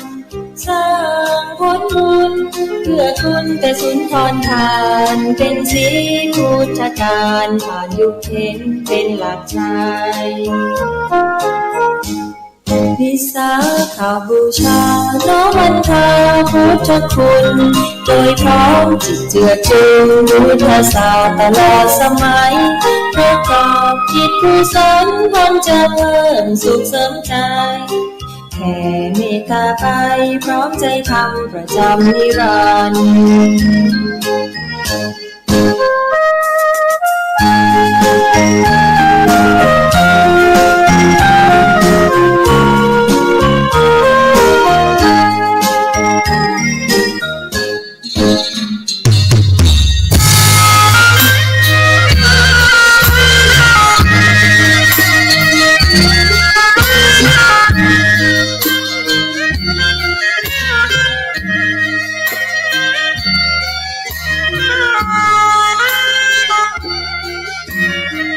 เอาแล้วศรัทธาญาติโยมท่านสาธุชนคนดีทั้งหลายทุกท่านได้พักฉันน้ำพักคันเวลาปิกมาปะกันแถมช่วงสุดท้ายขณะนี้เวลา 16:04 นาทีท่านผู้ฟังกำลังรับฟังรายการสารธรรมยามแลงรายการสารธรรมยามแลงมาปะญาติโยมทุกท่านเป็นประจำทุกวันพุธเวลาบ่าย 3 โมงจนถึงเวลา 5 โมงแลงอยู่กับอาตมาภาพพระครูอภิวัฒนวิกรมวัดปากดังเจริญพร้อมกับท่านพระครูสุเมธธรรมเสวีวัดม่อนฤาษีปากดังสามัคคีอยู่ด้วยกันแถมช่วงหนึ่งซึ่งเป็นช่วงสุดท้ายวันนี้ได้อู้จากันในเรื่องของวันวิสาขบูชาวันสำคัญทางด้านพระพุทธศาสนาแล้วก็เป็นวันสำคัญสากลของโลกด้วยมาสนทนากันแถมสักหน่อยแล้วก็เปิดสายญาติโยมทั้งหลายได้โทรเป็นจะได้เปิ้นถึง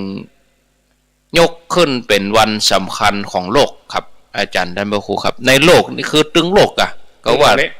อ๋อเพื่อก็ซื้อประวัติของศาสนาแต่ละศาสนาเหมือนกันเนาะครับองค์การสหประชาชาตินะUN เนี่ยเนาะครับแล้วมีส่วนย่อยของเพิ่นชื่ออย่างคนน่ะที่เกี่ยวกับตั้งสงเคราะห์ตั้งอย่างกันเนี่ยครับบอกว่าศาสนาพุทธเป็นศาสนาแห่งสันติสอนให้บ่เบียดเบียนกันเองครับ สอนมาให้บาปทำบาปทำกรรมมาให้เบียดเบียนกันก็เลยยกคือเป็นจมูกนักก็บักคาเถอะครับเพราะว่าย อมพวกก็ยอมเหมือนกันเพราะว่าศาสนาอื่นบางทีเขาก็บอกก้าวล่วงศาสนาเพิ่นเนาะก็แย่งแผ่นดินกับพ่องแย่งศาสนากชนกันพ่องแล้วก็สอนเรื่องความเชื่อเนาะครับเป็นเทวนิยมคือนับถือเทพเจ้าต่างๆเองครับแต่ว่าศาสนาพุทธเขาเป็นอาเทวนิยมคือบัดได้เชื่อตั้งคือถือเทพเจ้าอย่างนั้นมาเชื่อตั้งนามธรรมเนี่ยครับคือเชื่อเรื่องกรรมเรื่องเวรเรื่องการกระทำครับทำดีต้องได้ดีทำชั่วก็ต้องได้ชั่วครับคือเชื่อการกระทำตัวเก่าครับแล้วนับพศนี้นับจากไหนนับจากพระองค์ปรินิพพานเป็นพศ1พศ1อ๋ออีแสดงว่าพระองค์ปรินิพพานมาได้ 2,565 ปีแล้วที่พุทธชยันตีนี่คืออย่างเมื่อหลายปีก่อนน่ะเปิ่นเฉลิมฉลองพุทธชยันตีเฉลิมฉลองพุทธชยันตี 2,600 เองคือบวกกับพระองค์อายุ80บวกเข้าไปบวกเข้าไปแห่ง80ถ้าบัดเดียว 2,000 เท่าไหร่ก็565แล้วก็พระองค์อายุ80ปีเนาะหรือพระองค์ตรัสรู้ลบเอาอย่าง45ครับเหตุการณ์สำคัญ3อย่างนี้เกิดในวันวิสาขบูชาแล้วก็เกิดในสมัยพุทธกาลเนาะพระองค์ประสูติก็อยู่แทบประเทศอินเดียเนปาลฮันตะนะครับอยู่ตามพุทธประวัตินะแล้วที่อาจารย์ไปสังเวชนียสถานนี่หันหลักฐานอะไรอย่างที่เกิดขึ้นพ่องครับหลักฐานนี่ถ้าโดยชัดจริงๆคือพระเจ้าอโศกเสาอโศกถ้าเขียนอักษรพราหมณีว่าครับคนที่เพิ่นเขียนทั้งด้านอักษรศาสตร์เทวนาคีอย่างนี้ครับเพิ่นจะอ่านกันได้หมดว่านะครับ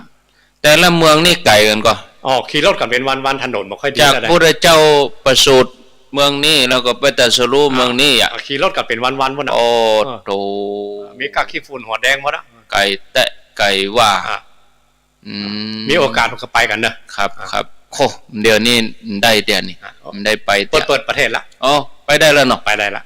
หาโอกาสเนอะศรัทธาเนาะครั้งหนึ่งในชีวิตคนที่ไปแล้วก็ปลื้มปิติละถึงแม้จะยากลำบากอย่างใดไปเมืองที่เจริญเนี่ยถ้าเทียบกันนี่นะอยากจะไปอินเดียนั่นน่ะจะลำบากนึกถึงที่อินเดียเพราะว่าจุดมุ่งหมายเขาไปเพื่อบูชาเนาะครับถ้าคนอู้ถึงเรื่องขลังเรื่องศักดิ์สิทธิ์เนาะก็ไปอธิษฐานบางคนขออย่างได้ณสถานได้สมหวังตามที่ตัวเองปรารถนาเองครับมีกรรมว่าเหมือนกันหรอครับเป็นหลวงพ่อเป็นกรรมของหลวงพ่อสุเทพเดี๋ยวนี้เพิ่นเป็นเจ้าคุณละอย่างนั้นนะที่อยู่แล้วก็หลวงพ่อจรัญครับแล้วเพิ่นก็เป็นด็อกเตอร์จบจากอินเดียเนาะแล้วก็เพิ่นส่งให้คนได้เป็นด็อกเตอร์นักนะคนไปศึกษาที่อินเดียนะ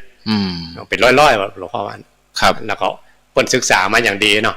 เพิ่นก็บอกว่ากรรมอธิษฐานที่ใต้ต้นโพก็คนที่อธิษฐานมีปัจจัยน้อยๆอธิษฐานได้สำเร็จสมความปรารถนาครับทั้งยศทั้งลาภทั้งเรื่องทั้งโลกทั้งธรรมคือตีพลังสูงสุดนี่นะเนาะที่พระองค์ตรัสรู้ตีอยู่ที่หั่นเนี่ยเอาไปอยู่มันก็อยู่ใต้ลมโพลมไซของพระองค์อยู่ที่หั่นที่อยู่ที่อาศัยที่ตรัสรู้พระอานนท์ก็ถามเหมือนกันนะครับว่าหลังจากพระองค์ปรินิพพานแล้วคนถ้าระลึกถึงพระองค์เนี่ยจะได้เนี่ยเรื่องคำสอนนะเขาว่าไปนะพระองค์บอกให้ไปกราบไปไหว้ที่สังเวชนียสถานคือไปแล้วเกิดความสังเวชสังเวชนี่ถ้าแปลกันจริงๆแปลว่าทำเพื่อกล้านะกล้าที่ทำบุญทำกุศลกล้าที่ทำคุณงามความดีเกิดกำลังใจเองเป็นตัวจุดประกายเขามันมีเงื่อนอย่างน้อยเองแต่ถ้าเขา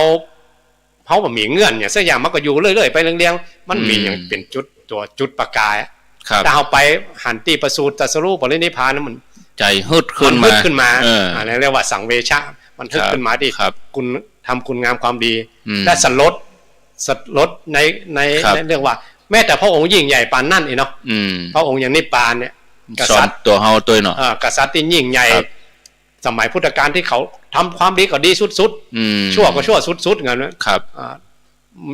สูงสุดก็ถึงดีสุดๆก็ถึงกับได้เป็นตุลหันตาเนาะ ครับ ชั่วสุดๆก็ได้ทำอนันตริยกรรมไว้อะก็หลายคนเหมือนกันนะเอ๊ะ ครับ มันมีที่หันหมดเองอะ อืม ทำให้หันความดีสุดๆความชั่วสุดๆเนี่ย เปิ้นฮ้องว่าต้องไปแสวงบุญสักครั้งหนึ่งในชีวิตของเฮานี่ ถ้าได้ไปหันคนทุกคนยาก ครับ ในอินเดียถ้ายิ่งเขาไปเมืองนิวเรนลีเนาะ เน้นตุกที่สุดเนาะ กับเมือง รวยที่สุด โกนการตาเมืองหลวงเก่าเนี่ย ครับ บ้านก็ยังมีที่อยู่ตรงข้างร น ถ อ ไฟ น นะ เต็มข้างถนน อ่า ข้างรถไฟ อ่า ไม่ แล้ว ใช่ ก็ ว่าหลักร้อยหลักพันเป็นหมื่น โอ้ประเด็นนี้ก็ยังมีอย่างนั้น ยั นะ งอยู่ฮะนะเขาอยู่กันมาเป็นร้อยเป็นพันปีก็อยู่กันเนี่ยนะ แล้วบรรดาลัทธิความเชื่ออย่าง ไปอยู่ ต่าง รู้หิมแม่น้ำคงคานะ ๆก็ยังมีอยู่ มีอยู่นะฮะนะมากันเป็นพัน แสดงว่าตอนพระเจ้าพระองค์เผยแผ่นั้นเขาก็ฟังนะ อ่า ฟังแต่เขาไม่เชื่อ อ่า เขาก็จะปฏิบัติตามแนวของเขานะเนาะเนี่ยพระองค์เขาต้องสังเกตว่าเหตุใดว่าเจ้าลัทธิมากมายคน ครั ก็ บ เริ่มนับถือศาสนามากมายที่เมืองพาราณสีเนาะ อืม พระองค์มาอยู่ฮั่นเมินนะ อ๋ออา ครับ เพราะหมูนี่มันเจือสุดโตรงอ่ะ ขี้ค้านโฮบกับเขา อ่า นี่เนาะ ถึงกระจวนพระองค์ไปเฮาไปอาบน้ำในแม่น้ำเดียวกันไป จะเอาเปิ้นไปเป็นพวกให้แล้ว มันล้างบาปได้นะ พระองค์ว่าหมูป่าหมูกุ้งหมู เต่านั่นเนาะ ก็ปนหมดแล้วก็ สุเขายังบ้านตามบ้านเฮาเนาะ ครับ สุเขายังมันไม่อาบนะ นั่นแจ่อยู่หั่นโด แจ่อยู่หั่นน่ะ ครับ แล้วหมูนั่นมันมาขึ้นสวรรค์หมดไว้เนาะ เขาก็ย่ำเชื่อ ก็ยังบอกว่าถึงขนาดนี้นะ ครับก็ยังมีคนศรัทธาอยู่นะเนาะ อ่า ยังมีสาวกยังมีคนศรัทธาอยู่โอ้ก็ตามบุญของไผมันอ่ะเนาะ พระองค์ก็ไปเลยโอ้ล่าว่าตามบ้านเฮาเนาะ ครับ ก็ มันเป็นอย่างนั้นเนาะ ปล่อย ปล่อยไปเลยพระองค์ก็ปล่อยเลยนะไปอยู่ฮั่นเมินเหรอ อ๋อครับ ไปบักกี่ข้างแล้วก็ถ้าอยู่กันมั่นคงจริงๆก็ที่เมืองราชคฤห์กับเมืองสาวัตถีเนี่ย อ๋อนั่นเมิน เงินเมิน ราชคฤห์สาวัตถี อ่า เมิน เมิน โอ้ครับ ไปที่อื่นก็แวดไปแวดมาก็ปิ้งมาแต่นั้นนะเพราะว่า ครับ กษัตริย์เขาเป็นใหญ่แล้วกษัตริย์เลื่อมใสโดยหรอก แล้วพระเจ้าเปรตที่โกศลนี่เป็นโพธิสัตว์อย่าอำนาจโพธิสัตว์โดยอำนาจทั้งบ้านทั้งเมืองเนี่ยแต่ก่อนเป็นโหดหรอก ครับ แล้วพอกษัตริย์ที่โหดนะแขกนี่เขาก็กลัวเหมือนกันนะครับ พอเจ้านับถือเขาก็พลอยนับถือ ต้องมาตัว มาตัวมันพุทธจักรกับอาณาจักรก็พลอยกันไปตัว เกื้อกัน ครับอ๋อก ษัตริย์ที่มีอำนาจเนี่ยพระองค์ก็เลยเผยแพร่ไปได้ไกลอ่ะ พระเจ้าเปรตที่โกศลนี่คือห่วมสมัยพุทธเจ้า เป็นเซียวเพียงแต่อายุต่างกันมาเท่าไหร่ แต่ว่าพระเจ้าอโศกนี่คือหลัง 200 ปี หลังจากพระองค์ปรินิพพานไปแล้ว 200 ปี พระเจ้าอโศกนี่เปิ้นได้โค้นปะเนาะหลักฐาน บางอย่างก็เลยมีศรัทธา ที่โค่นปะเขาว่าเนื่องมาจากเริ่มต้นจริงๆพระองค์ไปพบที่เมืองโอริสาสมัยนี้นะถ้าสมัยเมืองกลิงกรัตเนี่ยเมืองกลิงกรัตนี่มันโหดเหมือนกันมันเป็นนักรบนะมันเมืองนักรบ สู้มาได้ก็ก้านมันสู้มาได้ก็ข้างนึงก็รวบรวมกองทัพ ครับ ยกไปปราบกรรม ปราบเอาจนก้านจริงๆอะเลือดน้องแผ่นดินเลยแล้วก็หัน3 คนพ่อแม่ลูกเนาะลูกน้อยเหมือนโหล่นพระองค์ก็ไล่ด้วยนะไล่เป็นขี่ม้านำหน้าเนาะพอแม่มันอุ้มไว้ยกป่อมันอุ้มไว้อุ้มลูกโจงอ่ะเอาตัวเก่ารอดไปก่อนเนี่ยกันแต่ก็ตายหมดเหมือนกันนะคราวนี้พระองค์ปีกมาเมืองกับมันแจ้งแล้วเนาะไปนั่งกินลมชมวิวอยู่ที่จานเนี่ยกันหันสามเณรนิโคตเนี่ยเดินบิณฑบาตอ่ะเดินอย่างสง่าผ่าเผยตนแล้วหันตาเพื่อนเนาะห้องโอ้พอเนรนี่จุ่มเย็นได้ว่าก็เลยห้องมาเน้นเดินอย่างสง่าผ่าเผยเข้ามาในห้องในวังเนี่ยบอกกลัวไปก็กลัวไปอย่างคนเหมือนกันเนาะครับแล้วเน้นว่าอันคนเฮานี่ฮักไผ่ที่สุดก็ฮักตัวเก่าเนี่ยกะเพราะเหมือนพระองค์ก็เลยปิ้งบอกฮักตัวเก่าจริงๆพระองค์เอาดาบไล่ฟันคนมาหั่นมาแล้วขนาดลูกเมียมันยังทิ้งอีกเนาะก็เลยเริ่มใส่เน้นๆครับโอ้แว่ถึงเรื่องเน้นหน่อยเนาะครับโดยรอเขานี่มีเน้นที่สอบปรริญญา9 ตนอันนั้นอาจารย์ของเรานั่นแหละเน้นพงศกรปู่สวนอันนี้เป็นเลือดเนื้อเจียไข่ของอำเภอไดหล่อเป็นคนบ้านหนองลั่ว บ้านหนองลวดตำบลยางคามแล้วก็เฮียนหนังสือกู้กันนะตั้งแต่ม.1 ไปก็เฮียนบาลีกู้กันทีนี้ก็จบม.6 ก็จบปรริญญา6พอดีตอนนั้นก็เป็นเนนครูบาอาจารย์เพิ่นก็เอาไปฝากที่สำนักวัดปากน้ำกรุงเทพอยู่วัดปากน้ำก็ด้วยอัธยาศัยเนาะแล้วก็ความขยันขันแข็งก็ได้รับมอบหมายให้เป็นหัวหน้าสามเณรวัดปากน้ำเป็นเนนใหญ่ดูแลสามเณรทั้งหลายแล้วก็ปีนี้นี่เปิ้นสอบปรริญญาธรรม9ประโยคได้ตนที่สองของอำเภอดอยหล่อแล้วก็เป็นนาคหลวงตนแรกของอำเภอดอยหล่อนี่แหมตนหนึ่งก็ท่านมหาชาญชัยก็เป็นคนบ้านตุ้งปุยอำเภอดอยหล่อนั่นก็สอบปรริญญาธรรม9ประโยคได้ในปีนี้เป็นว่าอำเภอดอยหล่อเขานี่ก็ได้ปรริญญาธรรม9ที่เป็นเลือดเนื้อเจือไข่อำเภอดอยหล่อนี่2รูปทางคณะสงฆ์ก็ประชุมกันแต่ว่าจะมีการจัดแสดงมุทิตาเฉลิมฉลองกันเนาะในวันที่19อย่างน้อยก็เป็นกำลังใจให้กับผู้ที่สอบได้แล้วก็เป็นแห้งจูงใจกับสามเณรเน้นเจ้าหมู่ก็ดีเน้นรุ่นน้องก็ดีได้หันโอ้เขาสอบได้เปิ้นยกย่องขนาดนี้เอาขึ้นขี่รถแห่ตึงอำเภอก็จะเป็นแห้งจูงใจเป็นแห้งจูงใจเหมือนเฮาตะกอนที่เป็นละอ่อนแล้วหันเปิ้นขี่ม้าหันเปิ้นบวชแล้วเปิ้นขี่ม้าใส่สดาด้วยใส่สูทลิเกงามเนี่ยใครใส่สูทนั้นเนี่ย เนี่ยยายต้องไปเป็นขโยมใครขี่ม้าก็ใครขี่ม้าใครใส่สูทกษัตริย์สูท เปิ้นสูทอย่างพระเอกลิเกเนี่ยงามหรอกก็เลยต้องไปสมัครเป็นขโยมอันนี้ก็เหมือนในการได้ยกย่องบุคคลก็ทำจะเป็นแบบอย่างให้คนอื่นต่อไปในความมุมานะไม่ใช่ง่ายนะญาติโยมประโยค9เนี่ยสูงสุดของการศึกษาทางคณะสงฆ์ไทยละประโยค9นี่นะเนาะครับแล้วก็เรียกว่าอย่างพวกเราทั้งหลายศาสนาที่เมืองไทยเจริญหรือเจริญทั่วโลกเพราะธรรมทูตของพระเจ้าอโศกเป็นธรรมทูตเกิดขึ้นมาได้อย่างไรสายไปกะธรรมทูตเกิดขึ้นมาได้ไหนเพราะพระเจ้าอโศกไปเลื่อมใสในพระโมคคัลลีบุตรที่เป็นอาจารย์ยิ่งใหญ่ในสมัยนั้นที่พระองค์ไปขุดค้นสถานที่สังเวชนียสถานพบศิลาจารึกผ่องยังผ่องเนาะแล้วก็ไปตั้งเสาอโศกไว้น่ะที่พระองค์เลื่อมใสในพระโมคคัลลีบุตรเพราะอย่างเพราะสืบเนื่องมาจากลูกศิษย์ของพระโมคคัลลีบุตรคือพระติสสมหาเถระซึ่งเป็นน้องมันเองหนีราชภัยหนีไปบวชถ้าบวชได้ตายเลยนะเจ้าอโศกฆ่าพี่ฆ่าน้องหมดเลยไปหันแล้วก็เปิ้นฮู้จักพระติสสมหาเถระนะเพราะเนื่องมาจากสามเณรอ้างว่าเปิ้นเป็นลูกศิษย์ต้องสืบหาแหละไปเป็นครูบาอาจารย์ของเธอเนี่ยสืบไปสืบมาสามเณรนี่โคตรที่ว่าพระเจ้าอโศกฮู้จักเพราะอย่างเนี้ยตอนที่เปิ้นไปสงครามมาใหม่ๆพบมาแล้วไปเรื่องใส่ในสามเณรนี่อูตั้งแต่ปลายมหาเก้าเนาะถ้าอูตั้ง9มหาปลายละพระเจ้าอโศกเปิ้นเลื่อมใสสามเณรก่อนนะมาถึงสืบไปหาพระเจ้าพระติสสมหาเถระพระติสสก็ไปหาอาจารย์ของเปิ้นตามภาษาจีนก็ว่าซื้อโจ้เนาะอาจารย์ของอาจารย์ครับคือพระโมคคัลลีบุตรพระโมคคัลลีบุตรก็ตั้งพระธรรมทูตทำสังฆยนากันยกใหญ่เลยนะตอนนั้นน่ะนะต้นเงื่อนมาจากจริงๆก็คือศาสนาเขาได้รุ่งเรืองเพราะสามเณรนิโครธนะกุลเนนน่ะอันนั้นวันที่19นี่มาฉลองกันเนอะเราเลิกถึงกุลของสามเณรนิโครธสืบเนื่องมาเรากอสมณะหรอกมีอย่างต่อครับเปิดสายเปิดสายโอ้กันเช้าแล้วนี่16 นาฬิกา30 นาที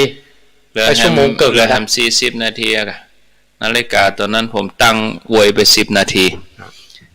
ศรัทธาจะอู้จะสนทนาก็ขอเจริญพรได้โทรมาอู้จะสนทนากันได้เนาะญาติโยมท่านทั้งหลายที่หมายเลข099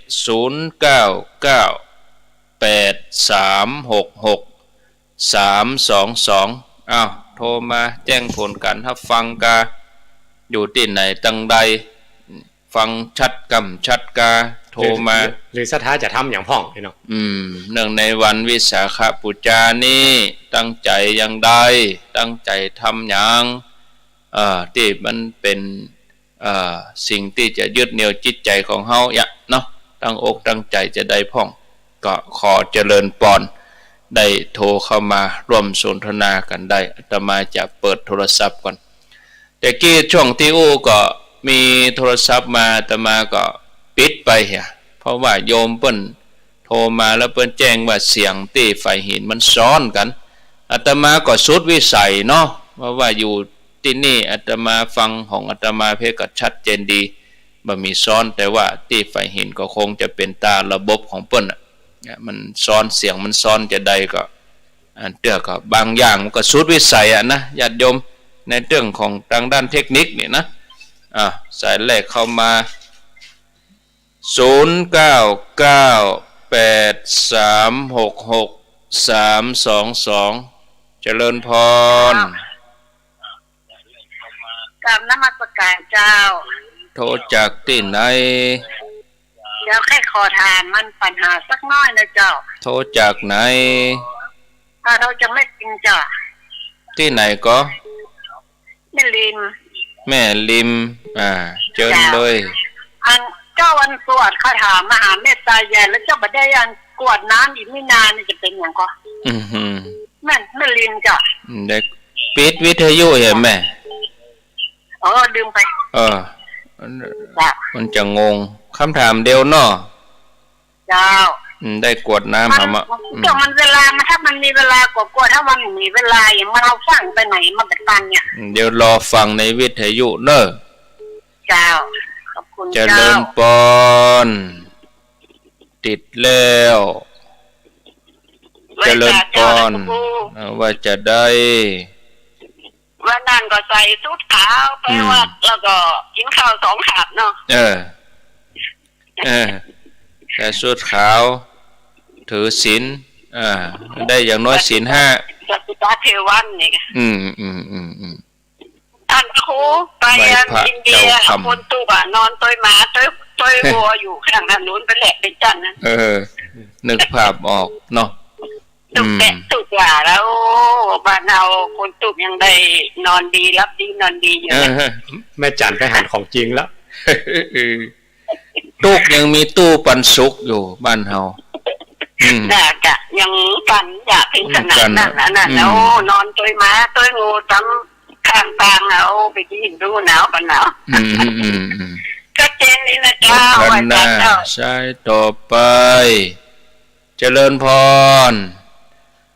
0998366322มีเข้ามาฟังคลื่นในตั้งใดเหนือใต้ตกออก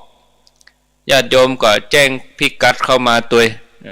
ถ้ามีคำถามก็โทรมาบอกว่าวันวิสาขะนี่ตั้งใจจะทำอันนั้นอันนี้ก็เล่าสู่กันฟังได้เนาะเจริญพรเจริญพรติดแล้วอันนี้เมาฟังวิทยุปิดวิทยุเหรอกะปิดวิทยุเหรอเจริญพรเจ้าไว้สาเจ้าปิดวิทยุเหรอเจ้าไว้สาเจ้าปิดวิทยุก่อนเจ้าเนี่ยเจ้ามันได้ปิดหูเรื่องมันสับสนโทษจากไหนการโทรจากฝางเจ้าเมืองฝางเนาะเจ้าว่าจะได้วันนี้บ้านเจ้าใครถามว่าตอนหนุ่มชุดขาวน่ะเขามีกรรมอย่างห้องก่อเจ้ากรรมหนุ่งผ้าไปมีหนุ่งไปเลยนะหนุ่งไปเลยค่ะไปมีกรรมอย่างว่าเจ้าผัวมันเป็นชีนเป็นทอมเนี่ยกะหนุ่มก็เลยก็ได้อย่าจะขึ้นนำนะเดี๋ยวตอบเพิ่นเด้อมันผิดอย่างอันหมอก็ผิดหมดเดี๋ยวจะฟังเด้อแม่เด้อ เจ้าเจ้าค่ะบอกเจ้าไว้จ่าเจ้า ทำก็ขัวพิษใจสุดขาวก็ขัวพิษเอ้าเจริญพรเนาะเจ้าไว้จ่าเจ้า0998366322คนเปิ้นเทียบก็กึดไปเนาะมีกรรมก็กรรมใส่ขันแก้วตั้ง3เปิ้นมีหรอกกรรมกวดวัดอันนี้กรรมใส่สูตรขาวมีคอยเนี่ยก่อนหน้าคิดเหมือนกันก็คนที่เพิ่นใส่ไปแล้วเพิ่นก็ใส่ไปเลยก็มีเนี่ยแต่ถ้าเขาจะทำก็ได้บ่ว่ากันบางคนก็มีกรรมหยังใส่ไปเลยก็มีนะเจริญพรน้องเจ้าท่านครูว่าจะได้ฮะฝ่ายหินชัดเจนดีเจ้าฝ่ายหินแม่โทษจากไหนจากแฟนเจ้าแม่นางอวนเจ้าแม่นางอวนเจ้าล่องกองเข้าเนาะฟังแต่เจ้าแต่กี้เสียงมันซ่อนกันแม่ซ่อนเจ้าต้นชั่วโมงชัดเจนดีเนาะบ่มีเสียงซ่อนเสียงหยังเนาะนะเพิ่นให้ฟังผิดกันเจริญพรเด้อสาธุ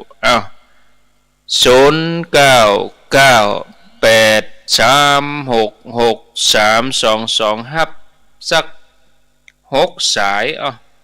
แหม2ท่านก็ได้จะขั้นรายการตอบปัญหา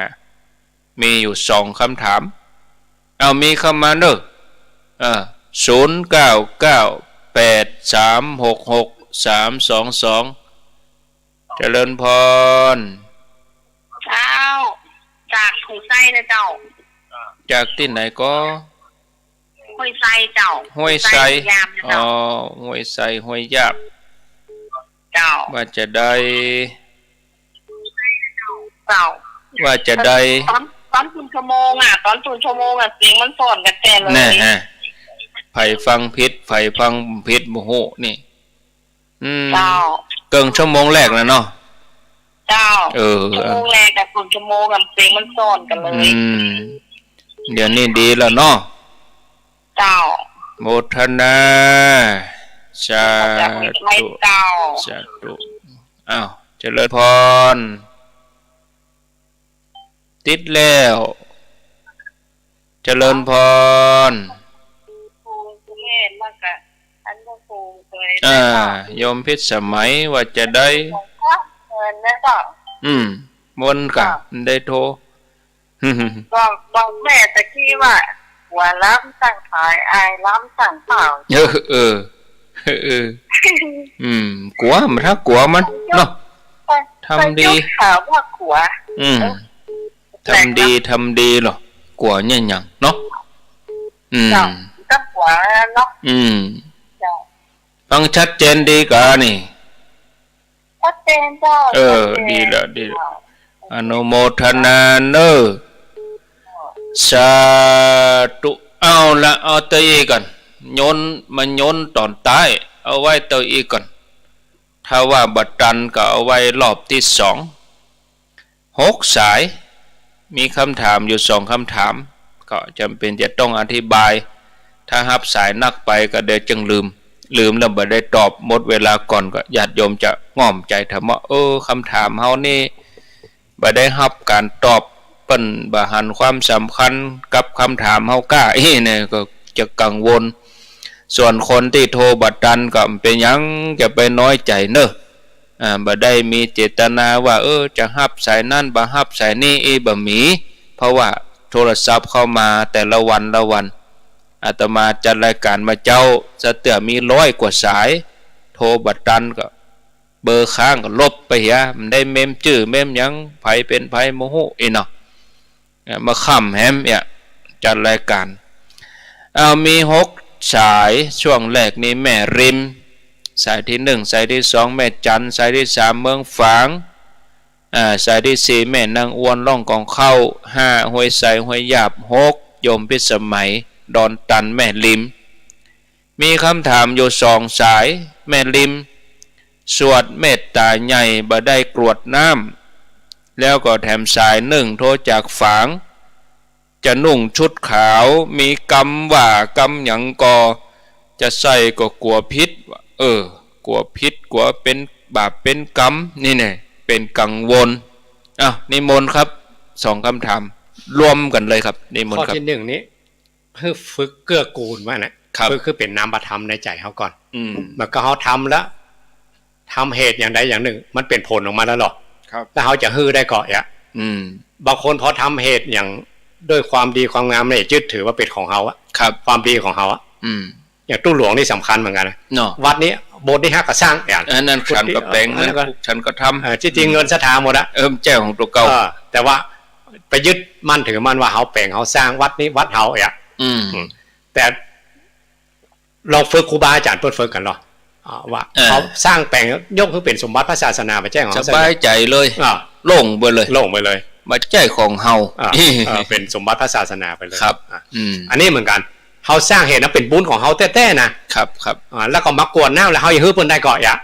ก็ของเขาสร้างด้วยเหตุที่เขาสร้างมาการกระทำของเขาแท้ๆแล้วเขาอย่างยกบูชาคุณครูบาอาจารย์กันยกถวายพระรัตนตรัยกันอุทิศไปสัพเพสัตตามันต้องเจาะจงไผ่อะเขาทำได้ก่อนอ่ะครับฝึกตั้งแต่ในใจไปก่อนจะเตื่อเวลาปอมันบัดตันกรวดบัดตันเชาะน้ำบัดได้อีหรอก็เอากรรมอย่างพระเจ้าพิมพิสารนะครับว่ากรวดน้ำโดยย่อครับถ้าเป็นเพิ่มบุญก็เพิ่มบุญ2 เท่านะเขาการกระทำนะเขาก็ได้บุญตัวนั่นไปเปลี่ยนไปแล้วนะครับแล้วเขาเฮ้อเนี่ยก็ได้บุญชั้น2มันการคัดเก้าตัวตนไม่ในตัวหรอกก็บอกเป็นเนี้ยเตือนนี่บัดตันก็เอาเตือนหน้าเอามาจะมีเตือนเดียวหรอรวบรวมบุญว่าอตีตังนานวาคือบุญเก่าๆที่เขาเคยได้ทำมาแล้วแต่เจ้าก็แต่วาก็หรือบุญข้างก่อนเขาบัดได้ญาติน้ำขอรวบรวมบุญที่เขาได้ทำมาทุกอย่างญาติน้ำหมายตานก็ได้หรอได้เหมือนกันธรรมะของพระองค์มี3การกันหรออตีตังปัจจุบันนังอนาคตังเนี่ยบางคนเพิ่นก็บ่ญาติบ่เป็นหยังท่านเนี่ยเป็นหยังเสาะบ่ต้องวุ่นวายเวลาเฮาหันโยมบางคนก็ได้อยู่ก็ได้นั่นแหละบ่ต้องวุ่นวายแต่บางคนเนี่ยบ่ได้นะมันเดือดเหนอกันโธ่ไม่ไหนน้ำญาติต้องเอามาเดือดกันนะแล้วก็อย่าไปเอาประเพณีแต่ละบ้านไปเตะกันมาได้นะครับก็แล้วแต่อันนี้เนาะแล้วแต่บ้านแต่เมืองของเพิ่นเหมือนกันบางทีถ้าคือสัมปันโนสมบูรณ์จริงๆเขาได้สร้างเหตุบุญกุศลแล้วก็ญาติน้าหมายตาก็เฮาสวดมาเฮาก็จิตเฮาสงบอยู่แล้วบางทีฟังเทศน์ฟังธรรมจิตสงบอยู่แล้วจะไปเดือดไปดังกับน้ำยาเทยะเนาะก็เอาอยู่ที่จิตใจเจตนาอย่างอาจารย์ท่านพระครูว่าถ้าทำได้ยิ่งดีเนี่ยบางทีเฮาคนเดียวเฮาแสดงว่าเฮาขาดสติถ้าเฮาอยู่คนเดียวแล้วเฮาลืมเฮาสวดตึงวันเฮาต้องหยอดน้ำตึงวันนั้นเนี่ยอย่างถึงบ่ได้ญาติเฮาขาดสติวันพุกตั้งให้ใหม่เสาะนำญาติมาตั้งไว้เลยกลัวลืมนะ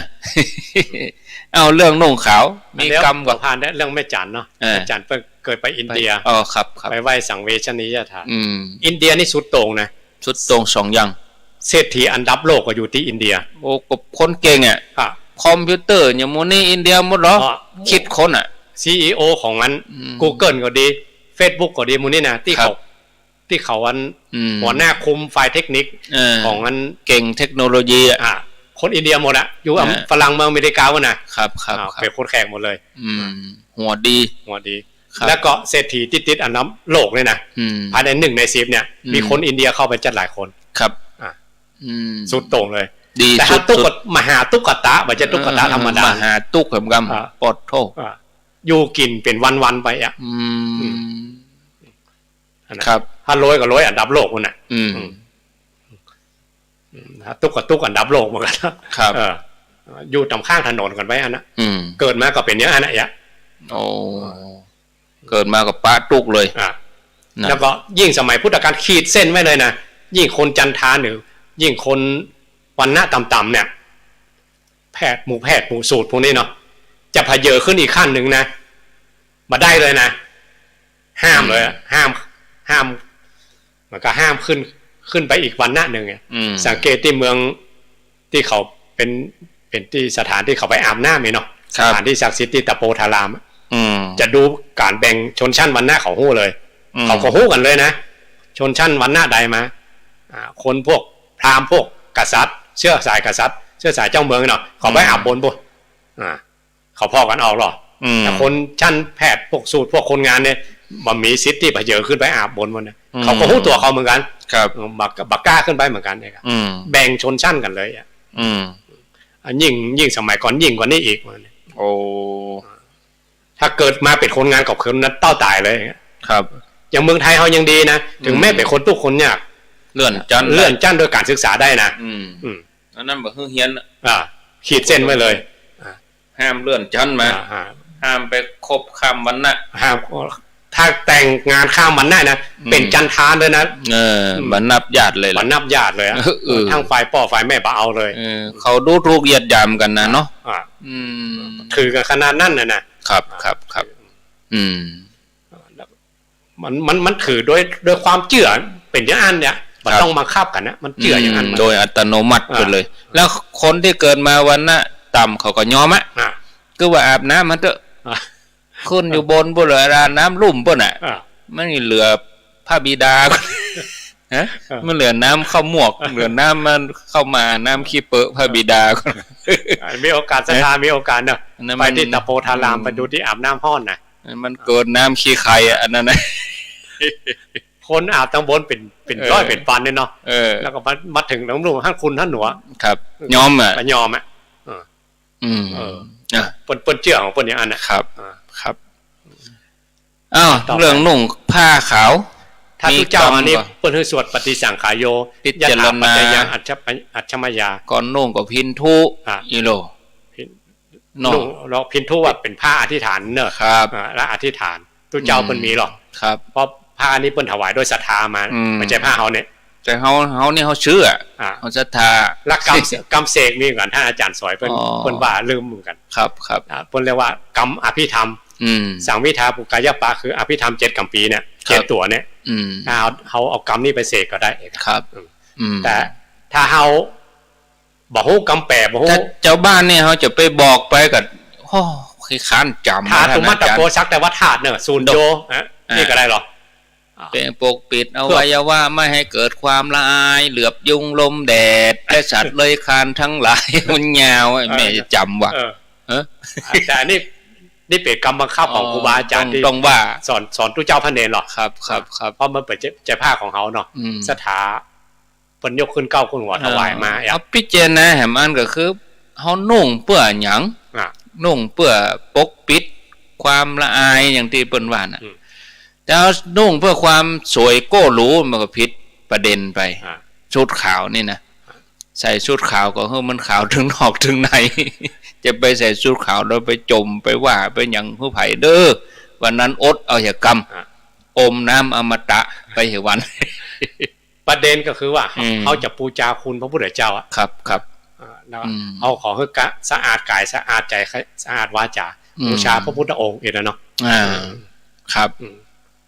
โอ้ก็ได้กายนี่เขามันก็โดนบังคับหรอกบังคับโดยศีลเลยอ่ะพอบังคับเสร็จแล้วใจนั้นมันขัดเกลาอีกทีนึงมันจะยุ่งยากอย่างนั้นก็มันจะลึงอย่างนั้นก็เขมันมีกรรมตายตัวเนาะเพียงแต่ว่าถ้าจะนุ่งถ้าจะเฮือเป็นพิธีก็ได้อาบน้ำเรียบร้อยก็เอาผ้าขาวมาใส่พานท่านโยกใส่โยขอข้าใส่นี่เป็นบุญไปก็ทำไปก็ได้เป็นโวหารเป็นโวหารเอาก็ได้ถ้าว่าเฮ้อสบายใจนะแต่ถึงวันห้องอย่างอันนี้เอานุ่งก็นุ่งไปเลยแต่ถ้ามันจะทำให้เป็นพิธีก็ดีจะว่ามันบะมีอันยังตายตัวเนาะแต่ถ้าเจ้าพันนี้ไม่ได้เนี่ยครับต้องทำต้องปฏิบัติเพราะอย่างครับปุ๊บถ้าจะเอาใจอันใหม่นะต้องถอนอันเก่าให้เป็นอันเก่าอ่ะถอนอันเก่าครับแล้วทำให้มันเก่าอ่ะทำให้เป็นอันเก่าถอนเสร็จแล้วก็มาพินทุทำเครื่องหมายไว้วันนี้ใจเลยมันได้เตี้ยแล้วก็เสกเลยอธิษฐานตัวเองเสกของทุกเจ้าเป็นเรียกว่าอธิษฐานผ้าครับแล้วถ้าเขาได้ไหวได้หวายเนี่ยเขาใส่ไปเลยถ้าเป็นคนบ้านก็ไม่ใช่พิษกันไม่ใช่พิษเขาเป็นของเปิ่นหรอกนั่นแหละมันเป็นของเขาที่เขาซื้อมา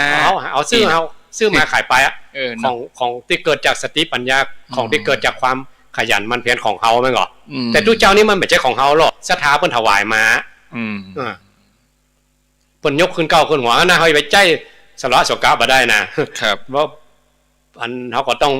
ก็มีกรรมว่าหน่อยครับมีกรรมพิจารณาเนี่ยก็ดีนั่นเนาะแต่ถ้าศรัทธาจะมีกรรมว่ามีอย่างก็ไปขอหนังสือครูบาอาจารย์ว่าเสกปฏิสังขารโยข้อจีแล้วจีวรหลังนั่นก็ได้จีวรหลังเนี่ยฮะเป็นตู้เจ้าก็จีวรเครื่องนุ่งห่มถ้าเป็นเจ้าบ้านก็เครื่องนุ่งห่มนั่นแหละเครื่องนุ่งห่มของเฮาเครื่องนุ่งห่มของเฮาเวลาเฮาไปสวดตัวผ้าเฮาก็น้อมจิตเป็นอย่างนั้นเป็นอย่างนั้นเนาะมี4อย่างเป็นเสื้อผ้าเฮาข้อที่1เครื่องนุ่งห่มข้อที่2เรื่องอาหารการกินข้อที่3เรื่องที่อยู่อาศัยข้อที่4เรื่องยารักษาโรคเรื่องยุกเรื่องยาเนี่ยครับ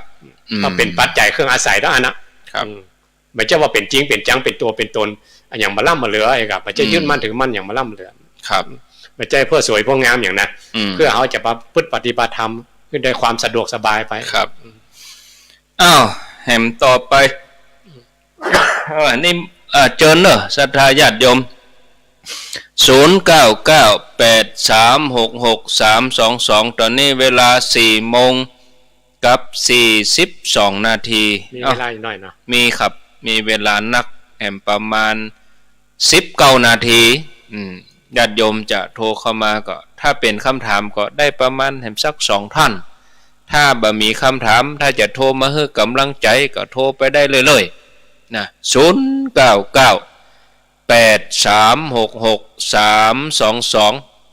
มาโยนตอนตายนี่ใหม่ๆก็ต่างคนต่างเล็งไผจะกดกับให้มันกดกันได้ยินคนนั้นกดก็ตัวเก่าก็จะกดก็โยนกันเอาละเข้ามาแล้วเนอะเจริญพรสาธุเจ้าค่ะขอน้อมกราบนมัสการพระอาจารย์ทั้งลูกค่ะว่าจะได้เจ้าค่ะหนูชอบตรงที่พระอาจารย์พูดคำว่าพหูเทวามนุษย์สานังอะค่ะบูชาจะปูชนียานังเอตัมมังคลมุตตัมมังอะค่ะบูชาในสิ่งที่ควรบูชาอะไรอย่างเงี้ยค่ะแล้วก็หนูเชื่อในคำอะไรอะคุณงามความดีแล้วก็ยึดมั่นในคุณงามความดีของพระพุทธศาสนานะคะของพระรัตนตรัยอะไรอย่างเงี้ยค่ะเชื่อในคุณงามความดีแล้วคุณงามความดีอะค่ะจะช่วยเราในยามที่เราตกต่ำตกอับอะไรอย่างเงี้ยค่ะก็ในอย่างในหนูถ้าเกิดหนูพูดติดขัดหนูกราบขอขมานะคะว่าไปเลยนั่นแหละค่ะไม่ก็อย่างในวิกฤตณปัจจุบันอย่างนี้ใช่ไหมคะผู้คนเดือดร้อนอะไรอย่างเงี้ยแต่เราก็ยังยึดมั่นในคุณงามความดีแล้วก็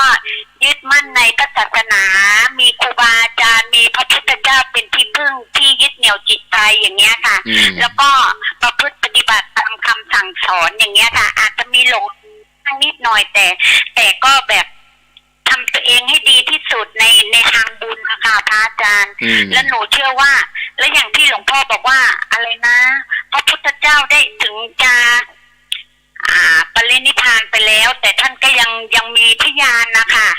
มีแสงพยานส่องเพื่อช่วยลูกหลานอะไรประมาณอย่างเงี้ยแล้วหนูก็มีความรู้สึกว่าเหมือนบุญช่วยอะค่ะนั่นแหละหนูก็พูดไม่ค่อยถูกเวลาหนูออกวิทยุแล้วหนูจะพูดแบบนึกไม่ออกอะค่ะพระอาจารย์แต่เวลาหลวงพ่อพูดหรือว่าพระอาจารย์อธิบายเงี้ยหนูเข้าใจนะคะหนูน้อมตามแล้วก็หนูก็นึกว่าเป็นจริงด้วยอะไรอย่างเงี้ยค่ะแล้วก็ในคุณงามความดีนะคะก็ไม่ใช่ว่าเข้าข้างตัวเองหรืออะไรเงี้ยแต่มันเห็นผลจริงๆนะคะว่าบุญเนี่ยช่วยเกื้อหนุนเราจริงๆถ้าเกิดเราได้ยึดมั่นในพระพุทธศาสนายึดมั่นในคำสอนครูบาอาจารย์อะไรอย่างเงี้ยค่ะพระอาจารย์โอ้ดีค่ะถ้าเกิดหนูพูดติดขัดอะไรเงี้ยหนูตื่นเต้นนะคะอาจารย์ตอนนี้อยู่ไหนอยู่กราบขอขมานะคะอยู่กรุงเทพปุ่นเนาะไม่ตอนนี้หนูมาอยู่สระบุรีแล้วค่ะอยู่สระบุรีค่ะถ้าเกิดหนูมีเวลาว่างบางทีหนูก็มาเปิดย้อนหลังอะค่ะดีแล้วนั่นแหละค่ะแล้วพอดีวันนี้หนูปิดร้านไว้ไงคะหนูเปิดมาเจอพอดีเลยได้ฟังพอดีเลยตั้งแต่ต้นอย่างเงี้ยค่ะดีแล้วอนุโมทนาหนูขอเป็นกำลังใจให้พระอาจารย์ทั้ง2รูปนะคะแต่หนูจะบอกว่าถึงหนูจะอยู่ทางโลกหรือว่าเจอผู้คนมากมายอะไรเงี้ยหนูก็ยังยึดมั่นในพระรัตนตรัยอะค่ะมีครูบาอาจารย์มีพระพุทธเจ้าเป็นที่พึ่งอะค่ะนะคะขอกราบนมัสการเจ้าค่ะสระบุรี เอาสายต่อไปมีก็เข้ามาแถม0998366322เจริญพรเอาไว้สาเจ้าท่านพระครูทั้งสองจากเพียงเปล่าเจ้าแม่ชีกะเจ้าแม่เลิกเจ้าโอ้เจ้าฟังธรรมะวันนี้โอ้ได้ธรรมะสายอ่ะม่วนดีเนาะต้องสองสอนนะเจ้าม่วนใจเนาะเจ้าม่วนใจเจ้าโอ้ได้เจ้าปฏิบัติตามอยู่เจ้าโอ้ดีแล้วเนอะเจ้ากำลังใจเจ้ามีสุขแม่ชีกันธนีจอมพอเจริญพรน้ำกลับนมัสการพระอาจารย์เจ้าค่ะน้ำกลับคุณลุงนิวัฒน์เจ้าค่ะอันนี้ปีแต่กี้น้องอันนี้ยมเจ้าค่ะก็ฟังอยู่คนละที่เจ้าค่ะยมฟังอยู่ที่บ้านเจ้าค่ะน้องจ๋าน้องเขาฟังอยู่ที่ร้านเขาแต่อยู่ต่างการยมก็อยู่ที่บ้านเจ้าค่ะไม่ไกลกันต่างคนต่างฟังเจ้าค่ะดีแล้วดีเจ้าค่ะพระอาจารย์ยมฟังก็ยิ่งน้อยยิ่งใหญ่เนาะนึกถึงเราไปได้ไปอินเดียนะโอ้เขาว่าพุทธานุภาพนี่อัปมาโนเลยนะถ้าว่าถ้าเราได้ผ่านด้วยตัวเองนี่มันโอ้มันสุดประมาณจริงไม่ใช่ขี้โม้ด้วยคือว่าใจแล้วน้อมต้องอยู่ที่ใจกำลังใจเลยเนาะความเชื่อทุกอย่างอ่ะบางคนไปเชื่อผิดมันก็น้อมใจเชื่อไปสุดโต่งเลยอ่ะเราก็น้อมไปทางพระเจ้าเราก็เชื่อสุดโต่งเราก็ได้รับพลังตรงนี้สุดโต่งผู้น้อมไปทางที่ไม่ดีมันก็จะไปทางพลังที่ไม่ดีสุดโต่งมันก็เป็นเหมือนกันกับพวกมันก็เรียกว่ามันสัมพันธ์ด้วยเหตุและผลนะเจ้าค่ะโยมไปอินเดียทีไรนะโอ้ธรรมะนี่โอ้ปุดเลยไม่รู้นะจะบอกว่าโยมทำบุญมาเยอะบุญเป็นคนมีบุญโยมก็ฟังครูบาอาจารย์สอนนะหลวงพ่อฤาษีวัดท่าทรงท่านสอนว่าเราเกิดมาทุกคนถ้ามีจิตนิ้วเสมอกันแล้วทำไมคนฉันทำได้เธอทำไม่ได้ทำไมถึงจะเป็นอย่างนั้นไม่ใช่เพราะว่าเรายังไม่ได้ทำได้เต็มที่แล้วก็ไม่ได้ตั้งใจที่จะทำจริงนะคะทุกคนมีความเสมอภาคกันหมดไม่ว่าจะเป็นครูบาอาจารย์ที่ท่านบรรลุพระอรหันต์ไปแล้วท่านก็มีความเสมอภาคแต่ท่านมีความพยายามและมีความเอาจริงเอาจังในสิ่งที่ตนทำแล้วก็ได้เห็นผลในสิ่งที่ทำแล้วก็จะทำให้เขาเรียกว่ามันเกิดความกระตือรือร้นและเกิดว่ามันเกิดใจมันเข้าไปถึงตรงนั้นแล้วมันจะเดินดำเนินไปด้วยตัวเองก็คือเริ่มต้นเราก็ต้องฝึกฝนใจของเราก่อนนะเพราะว่าใจเรามันไปในทางที่ไม่ดีอ่ะพอเราฝึกให้มันเข้ามาทางที่ดีแล้วพอมันเห็นผลแล้วมันก็จะอยากที่จะทำในสิ่งที่ดีเมื่อก่อนมันไม่เห็นผลใช่ไหมคะมันจะอยู่ในสิ่งที่ไม่ดีมันก็จะดึงออกไปทางในสิ่งที่ไม่ดีมันก็จะทำอยู่ตรงนั้นน่ะเพราะมันไม่เจอทางที่จะเข้ามาหาสิ่งที่ดีพอมันเห็นทางแล้วมันเข้ามาสัมผัสมันเห็นประโยชน์มันก็จะหันกลับมาเองนะอาจารย์อันนี้คือประสบการณ์ในเจ้าค่ะโยมก็ไม่เคยไปเรียนเรื่องปริยัติธรรมของพระอะไรเงี้ยแต่ว่าเป็นประสบการณ์ที่เราปฏิบัติตามครูสอนแล้วก็หมั่นฟังหมั่นจดจำแล้วก็นำมาปฏิบัติในเจ้าค่ะก็โอ้ดีแล้วเจ้าค่ะอาจารย์ต้องกราบอาจารย์เจ้าค่ะตุลุงด้วยโยมมากเลยเจ้าค่ะแล้วก็ขอญาติโยมทุกคนที่ได้ฟังก็ส่งแผ่เมตตาส่งแผ่กำลังใจนะคะบารมีธรรมของตุลุงบารมีธรรมของพระพุทธเจ้าเนาะอัปมาโนนะขอให้ได้รับบุญกุศลได้หมดทุกคนทั่วโลกกันท่าเลยเจ้าค่ะสาธุเนอโยมเปียกนี่โยมเปียกอยู่สระบุรีเหมือนกันนะสายต่อไปเจริญพรนมัสการเจ้าท่านพระครูสันชายเจ้าว่าจะได้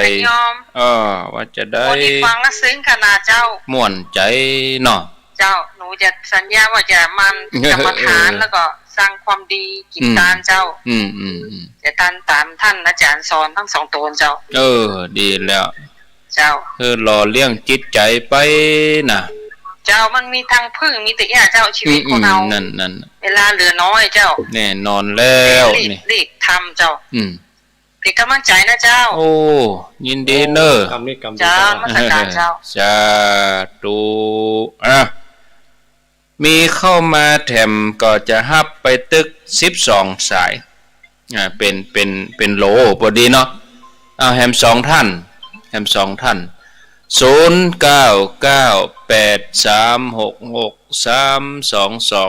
เจริญพรดาวไว้39ครับผมโทษจากที่ไหนอันนี้ไม่โทษจากน้ำดิบกระซางเนอะน้ำดิบว่าจะได้น้ำดิบปลาซางวันนี้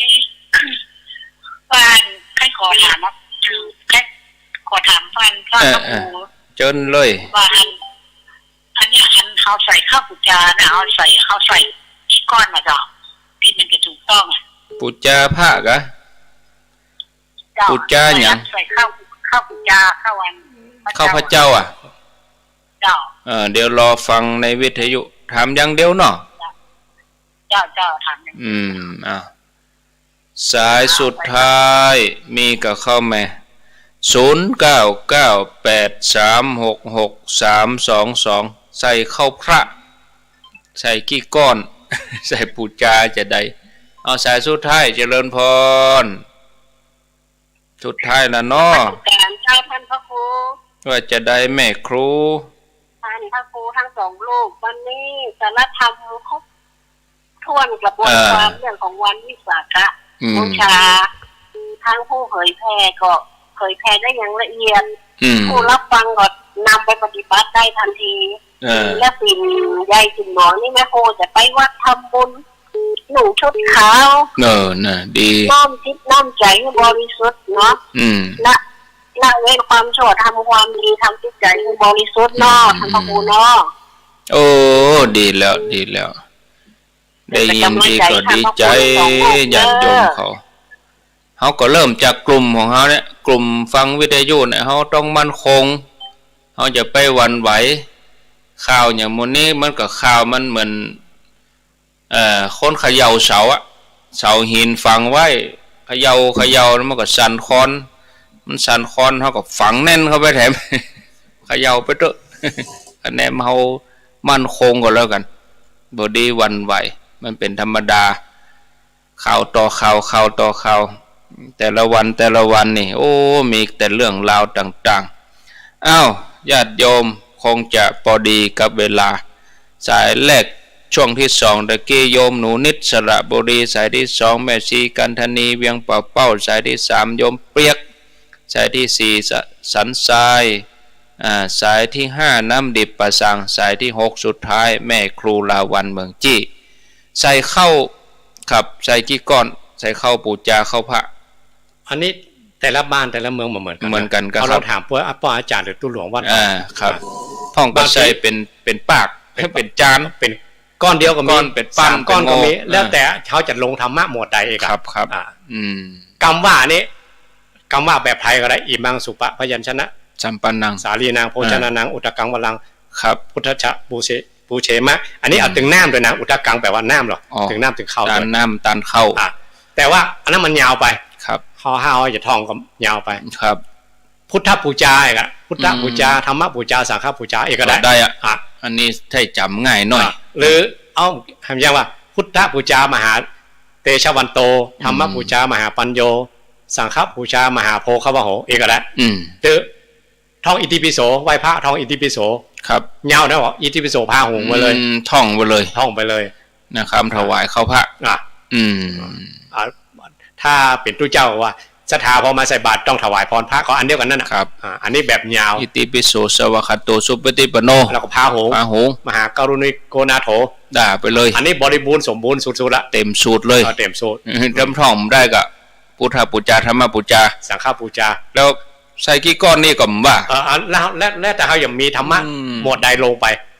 พ่อก็ใส่เต็มที่ตึงอาหารตึงอย่างนะพ่อก็เอาเข้าใส่จานโง่เดียวก็มีโง่เดียว1นิพพานนี่ก็ได้3ก้อนก็พระรัตนตรัยพุทธธรรมประสงค์ก็ได้เนาะได้หมดแต่เขามีที่ว่าเขาจะลงธรรมะหมดใดมีที่ลงอย่างไรกันมาตายตัวเนาะมาตายตัวครับใส่แล้วก็วันต่อวันเราเอาปิกเห็นเนอะถ้ามีงานใหญ่ๆ49ก้อนครับปูจาไปเลยก่อนที่พระองค์จะตรัสรู้อีกก็ได้อ๋อครับก็ได้อยู่อ้าวพอเวลาแล้วก็หมดครับนิมนต์ครับได้ปันจกปันปอนเฮือศรัทธาล่ำลากันติดหน้าก็ก้อยมาปากันทำไมนิมนต์ครับว่าถ้าต่างภาษาโลกว่าแฮปปี้เบิร์ธเดย์เป็นวันเกิดของพระพุทธเจ้าเนาะเกิดโดยร่างกายคือเกิดเป็นเจ้าชายสิทธัตถะกับวันนี้เกิดเป็นพระพุทธเจ้าก็เกิดเป็นวันนี้เพราะนั้นเขาบูชาวันเกิดของพระองค์บูชาด้วยอย่างไรบูชาด้วยบูชา2อย่างอามิสบูชากับปฏิบูชาเขาจะเลือกทั้ง2อย่าง อย่างใดอย่างหนึ่งหรือสัมปันโนพร้อมกันในวันวิสาขบูชาในสถานเนิดขอให้เกิดเป็นการกระทำนะไม่ใช่ฟังแล้วผ่านเลยไปจ้ะนะย้อนเข้ามาหาตัวเขาว่าเขาอยากมาเกิดเป็นการกระทำบูชาพระองค์ในวันวิสาขบูชาวันประสูติตรัสรู้ปรินิพพานด้วยการกระทำของเขาข้อใดขออนุโมทนาบุญกุศลที่คณะสัตยาทั้งหลายตั้งอกตั้งใจฟังธรรมะวันวิสาขบูชาในเทศกาลวิสาขบูชาสัปดาห์นี้